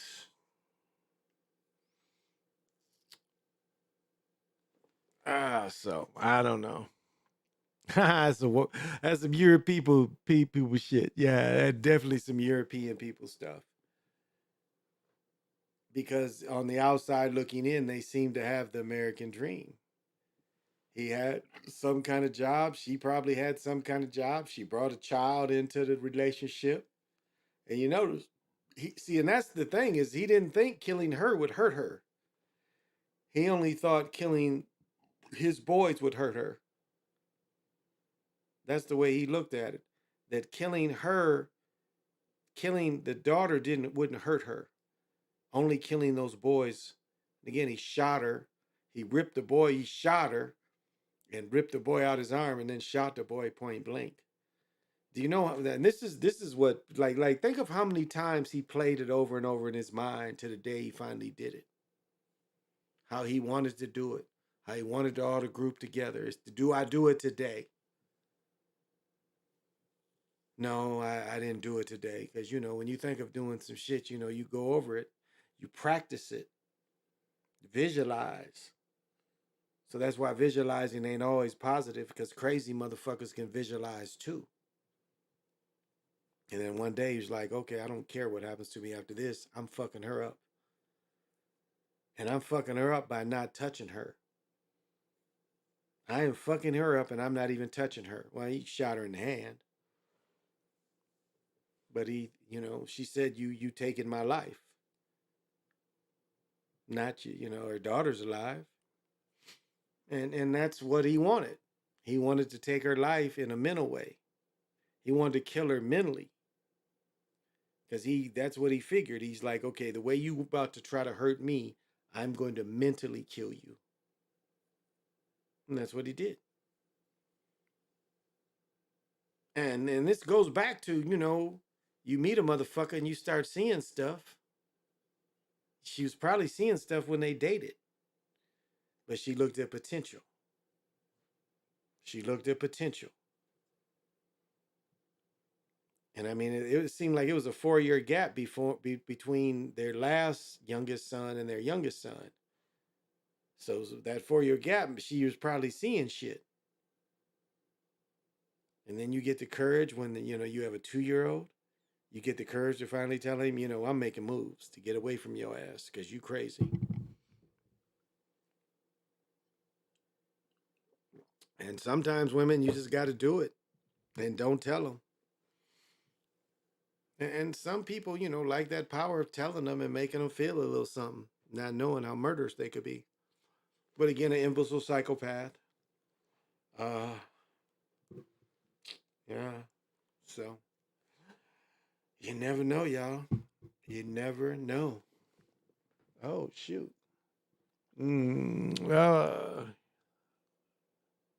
That Malika Anders is a witch. That's funny. Well, if she's married to a European, first of all. So for them, you know, that control of the bed wench. You know, that's what Malika Anders is she's a bed wench. But she just, you know, she got married so she didn't have to be passed around. So, you know, she's a bed wench. So she gave the Europeans all the looks, you know, the opticals that they want. They want a sister to hate brothers. She hates brothers to the point she didn't marry a brother. Now, I don't know, you know, does she have a European daddy? I don't know. She looks like a girl that might just have a European mom or European dad. So she hates her people, and, you know, when they're good at hating their people and hating their melanated skin, and they hate their melanated skin so much they don't want to produce something that looks like them. They want to try to produce something that doesn't look like them. So she has self-hate, and she's, you know, she's lived her role. She's lived her role. So, her mama is a flu. These brothers' allegations, but never hear a peep out of her when these motherfuckers get in some. Yeah, she's not for us. Her mom is Jewish faith. I'm not. Yeah, that doesn't surprise me. And I thought she married a Jewish faith dude too. Yeah, I thought she married. I'm pretty sure she married a Jewish faith dude also. But remember, with Jewish faith, they go through the daddy. Damn, I drank all my drink. And I need to take these pills. Kind of forgot. I'm gonna have to, you know, I didn't get up this morning. Oh, wow. Okay. The phone's picking all that shit up. Didn't realize that. Yeah, I'm gonna have to go. Let me see. Because I got up this morning, it was too wet to go play pickleball. So, you know, I didn't want to stay up a couple hours, wait for the courts to dry. So I didn't make it. And, you know, like, it's funny about your time. And it's like Mondays we have my great nephew. And for him to be around me and my girl is great for him because it gives him balance. Because where he lives is a great it's great where he lives. It's great that the people that where he lives with that they're able to raise him, but they don't really give him balance.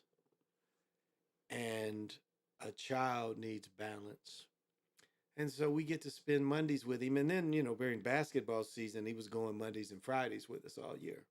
But he gets to spend, he gets to have balance. And so he hung with us today. It was kind of cool. He's hung with us. I was trying to get him to, we took him to the outlet. He didn't want to get any shoes. And it was interesting. Again, he's only going in 6th grade. So his mind, even though him and my daughter are 6 months apart, because she'll be 12 in August, but he's still 11. And you can see, but he ended up getting some Pokemon cards. Of all the stuff we tried to get him clothes. We tried to buy tennis shoes. He wouldn't, he just, he's like, nah, I don't, I like this. I'm like, okay, let's try it on. He's like, nah, I don't want to try it on. So we were trying to buy him stuff and he didn't really want it. Then we went into Costco's and he wanted some Pokemon cards. So he's like, oh, okay, you can have these. But just the time with us. And, it's like spending time with a man's man. And I'm a man's man. And I think boys need that. My son made me feel so good. He's just like, you're my dad. And he just, I forget the whole sense, but it was like that, you're there for me. And that made me feel good. Because as we try to help our children figure it out,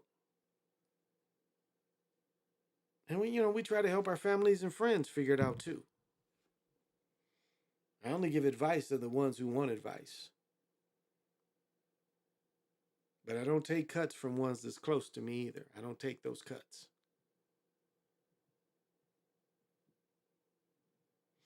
As I mentioned earlier, I challenge everything. I don't just let the cuts come. I'm like, I challenge the cuts.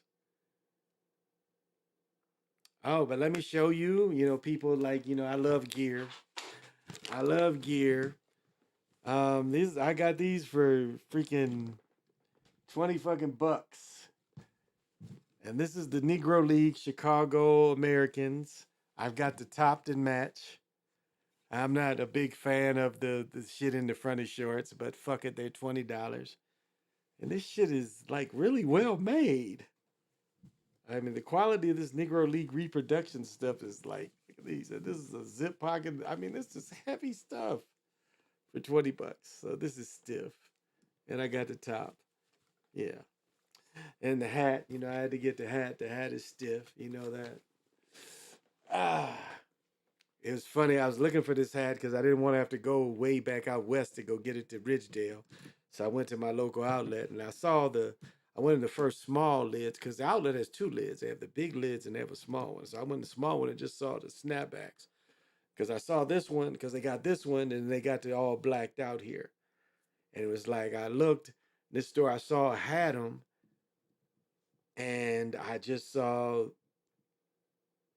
So they only had 2 of them. And then I got dyslexia, so it's like some stuff I don't perceive it as well. But it's like I saw the all black ones, and all black ones was all together. There was 7 or 8. These, it was only 2. One was the smaller TC, and this one was behind. And so I tried on the all black one, but then I was like, wait a minute, everybody liked these. These is gone. People, these must be the stiffest ones because they all gone. And so when I got this, then we went to Costco's. I saw a dude walking through with one of these. I was like, okay, yeah, this was the right choice to get. I like the black one, all black one, but it ain't stiff as this one. This is the stiffest ones right now. So, yeah, I had to get that. I like hats. I'm a hat collector. And thank you to PJ Allen talked me into getting these hat things to put the motherfucking hats in. Then these hats back there and bucket hats, they're in plastic collectibles, keeping dust and dew. So, to keep your shit looking stiff. So, and I like twin shit because I have access to the most twin shit. So I will not be out twinned because I am the hero twin. So it's good that I always wear twin shit because I am the hero twin. So, well, I am going to play pickleball in the morning. So I'm going to Cut out now. Read this. Okay. Sandro. Okay, I'll check that out. Her mama wrote the book. Just like Candace, she married a European dude. Yeah, well, um, I'll say this about Candace Parker. Candace Parker's husband, her first husband, had Down syndrome. He went to Duke, but he definitely had. That's no talking about. I'm sorry, I'm not trying to make fun, but that Sheldon Williams looked like he had Down syndrome, but he was 7 foot. Not a very handsome man in any way, shape, or form. So I just think she wanted a big child. She's 6'4", 6'5". I think she just wanted a big child. Read it real quick. Okay, I'll check it out. I definitely would check it out. Okay. Because I'm about to go to bed. Okay.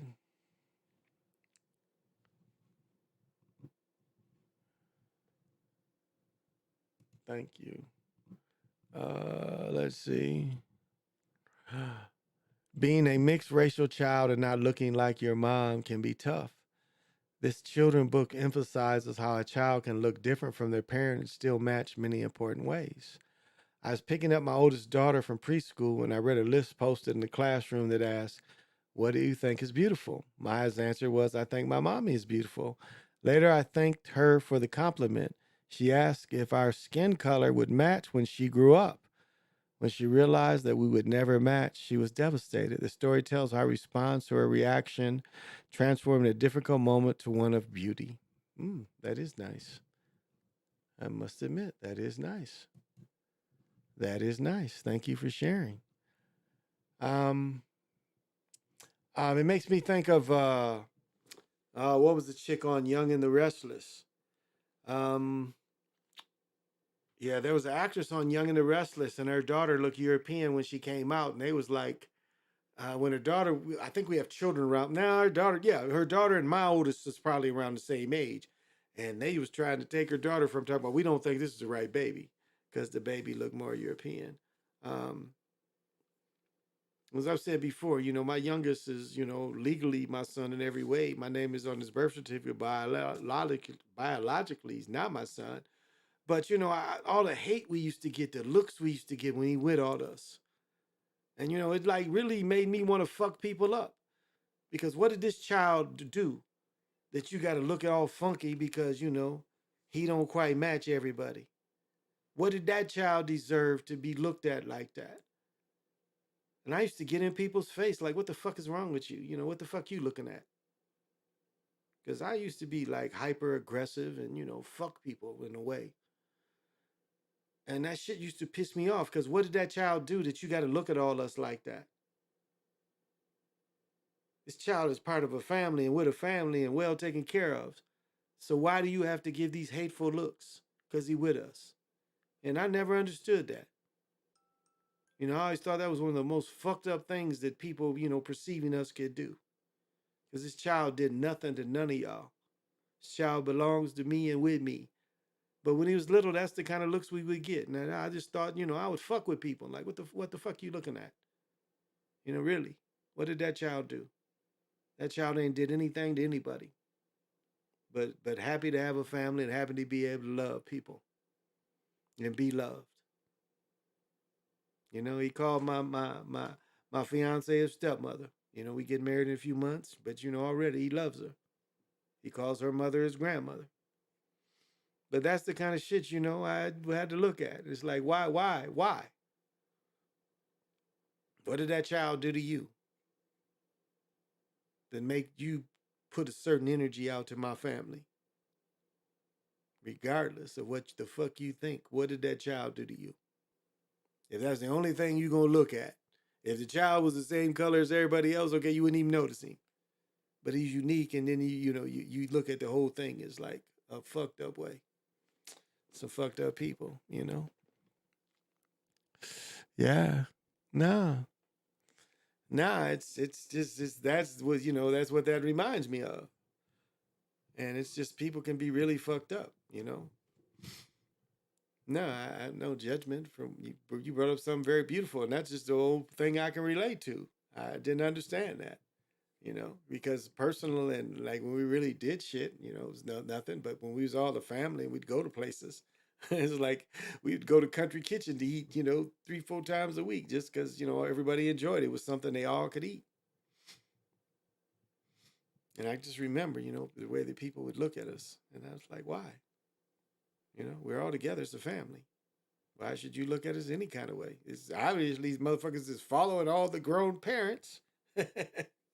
So they're with the right people. It ain't nobody, and my youngest two children like got kidnapped a couple of times and they brought them right back on and gave us money. They was like, we sorry we took these little children. Y'all can have them back. Cause we tried to put the hocus pocus on them and they ended up running the place. It's like they was two baby kids. My two youngest was definitely some baby kids. No doubt. They would bring the people back. They would go look for people like, why don't y'all take us for a little while? We gonna need to see what y'all got. That's how my children, my two youngest was. They would tell people to kidnap them and then take advantage of the kidnappers and shit. Like the kidnappers, like, yeah, we got these children. These motherfuckers is scheming how they gonna rip off the kidnappers and shit. They like, yeah, these weirdos think they got something going on. We about to rob the fuck out of them. That was my two boys. They would just, yeah. The twins, yeah. Yeah, the twins. The twins was in Detroit, but I think they're playing out of I think the twins are out of the twins still in first place, but the twins are in Atlanta. Twins are in Atlanta. Twins, yeah, they're in Atlanta this weekend. Let's see. View all games. Yeah, they're in Atlanta. And on my birthday, Friday, they're not going to be here. And they're not coming back until Monday. You know what? That's what I might do Monday is go see the Twins play the Royals. But I see the Royals play too much. I don't want to see the Royals. Oh, they suck. That's what I might do Monday. We might go see the Royals. Yes, because, yeah, that's what I think I'm going to go do Monday, see the Royals play. Who else comes here? And we got if I go on the 4th of July, it's an Earth Day game. And they giving away t-shirts. I might do that. Go to 4th of July, go see the Twins play. Yeah, Twins play the Royals on Monday or Tuesday. I think I might go Monday because it's an early game. Yeah, that might be the ticket. Go see them on Monday. See what the fuck I want to sit. How many tickets? Damn, that's a good question, but probably only 2. Yes, motherfucker, I want to sit together. Nigga, ain't nobody selling that shit out. When tickets sell out, they're gone. No, there's scalpers in this city, buddy.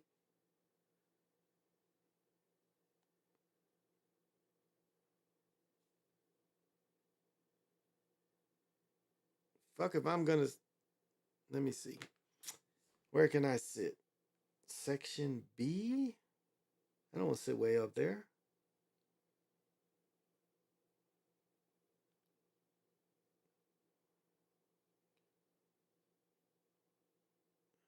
No, I won't want to sit there. Okay, yes, third baseline.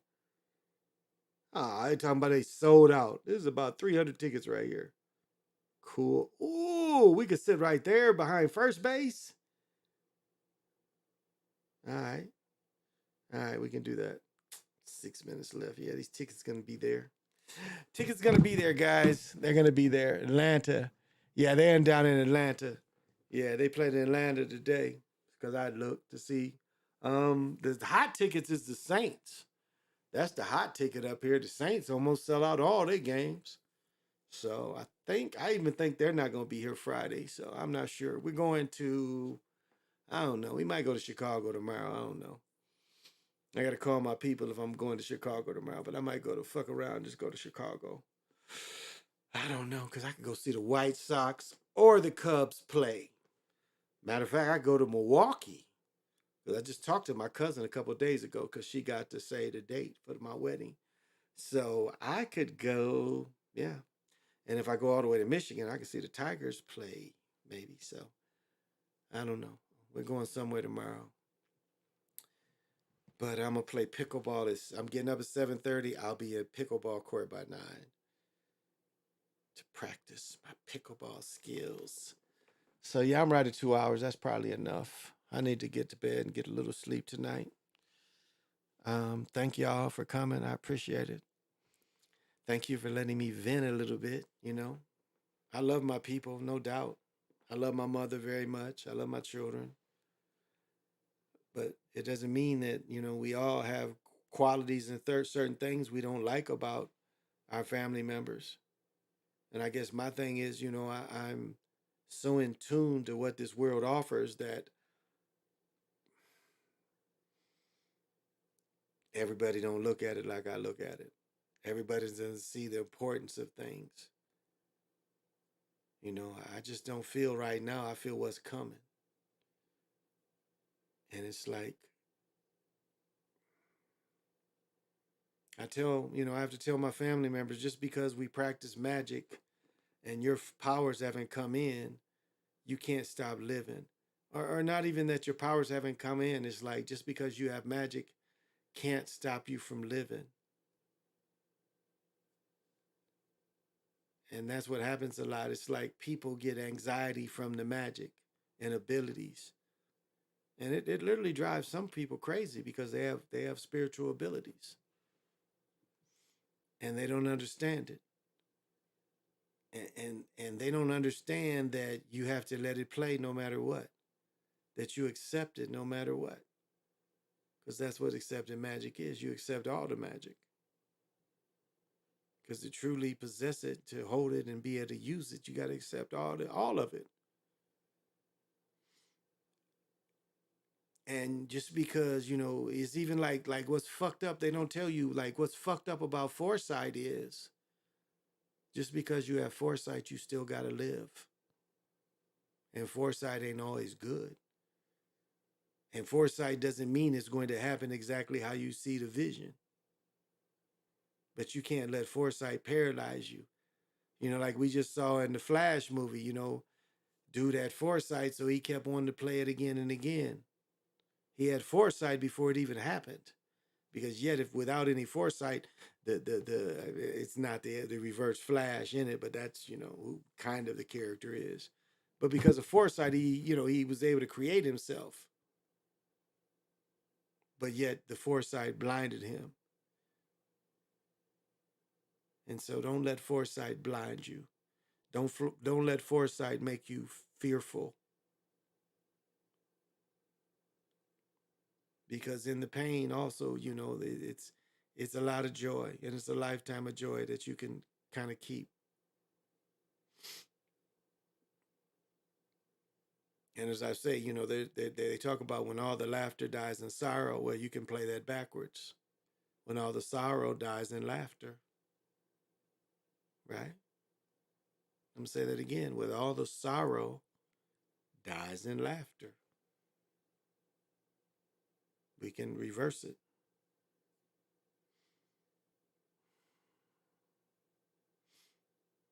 And I know, I'm probably just talking. It's probably going over to a lot of people's heads. Even if you play it again, it's probably over your head, but that's okay. I still got it out there. And if there's only one person that can hear me. And that's the funny thing about this dimensional shit, with flat plane and all this. It's like in mud flood. It's like you really have to make yourself go through all the different that because people will not be able to hear you. If you're stuck in Tertarianism, you can only hear so much because your viewpoint is from that. If you're stuck in flat plane, again. And so I try to tap into all that a little bit because it's funny because people really can't hear you if they experience that. They really can't hear you. And so I try to traverse all that. I try to add to all that so everybody can hear me. Because that's what you know a true spiritual person is you're able to tune into everybody. Did you catch it? You can tune into everybody. And that's the true part of tuning. You tune yourself daily, but you can also tune into everybody so you can hear them. Brother says they on the flat plane. Okay, I can tune myself to be on the same flat plane so we can hear each other and communicate. Because if you're up here and they're down here, you're not communicating. Communication's got to be equal. So you want everybody to hear you. So excuse me, you know, if you see me moving to try to see that everybody can hear what I got to say. And but again, that's a Time Lord. And those of you know me from the old days, that's the first thing. I'm definitely that. But even the Time Lords evolves to the Monkey King and the Hero Twins. I take all that. And I do hold the ball game, the sacred ball game. And I don't mind holding that. Because I think some way the way I hold it is the purity of what it should be. And someday this purity will reign again and not the corruption of it. Because it shouldn't be pure until we get a certain age. It should stay pure our whole lives. I was supposed to get that out. That was a big burden off me. Wow. Okay. I felt that. And so we will feel that again. Everybody will feel that again. The purity of the game will come back. Well, I'm a cut it. I got to pee. And yeah, thank you for joining. I appreciate it. 2 hours is good enough. So enjoy, you know, this time, the spell they're trying to put in. Because they need our power. That is why, you know, all the Father's Day, Memorial Day, the solstice, you know, they're trying to build up all the power to their corruption day, the colonizers' day, you know, the overlord's day, the day the prison celebrates, the prison keepers celebrate. Because it ain't never no liberty for the melanated people. There's no liberation in this for us. This is not our holiday. The two worst holidays is the 4th of July and Thanksgiving. Those are the most anti-melanated holidays that exist. So you have to do things to break it. You have to have your intention. When you're building a bomb, it's really the Black Hawk Down intention.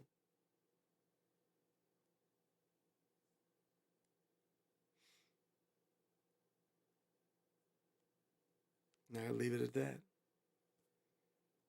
Because I refuse to stand in the middle and wear your red, white, and blue while you bomb me. I refuse to party while you bombing me. Remember they did that movie where, you know, it's the last day the asteroids come and that nigga's dancing? I refuse to dance while you bombing me. You say it's the end of the world. How do I know? There's nothing wrong with dying. Nothing wrong with being reset. So that you can't fear me with that. And that's how you try to fear me. That's how you try to fear everybody. Well, you know if you die. That's all that poison stuff was. You know if you die. And my fiance, she has a flaw. You know, she looks at, well, okay, you know, sacrifice death. There's no big deal in dying. No, the sacrifice death is the worst. Because there's many layers to that. You just want to mass kill anybody and say it's the disease. You know, the people still can go where they need to go. But then you talk about a sacrifice, it's so much different. There's so many more layers. But it's also, you know, dying in fear. That's another thing. Where do you go when you die in fear? If you have fear, do you think you truly get to go rest? Don't you think it's somewhere that fear will lead you to?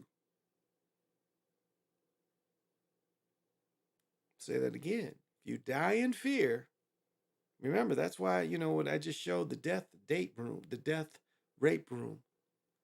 They want the children to you know, to be debauchery and being raped But they want to even take it higher after being raped. They want to murder them with the blood, the autochrome. Autochrome? They don't want to excrete it there. But then they want all the blood to stay into the residual. So the entity is fully bathed in this young person's blood.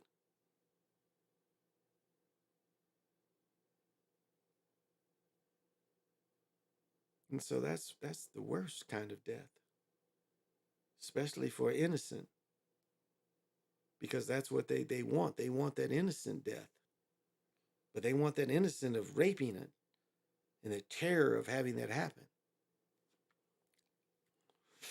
Well, I think this is enough.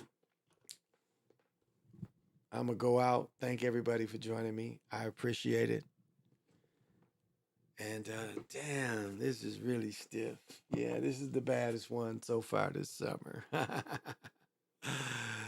Yeah. You got to look good. Niggas just don't put into looking good. I don't get that. But it's all right. Everybody ain't meant to look good. Everybody ain't meant to look to shine. Everybody's just, meant to. They got something to say, I guess, but how you look, I guess, don't matter. But, I'm going to stay stiff.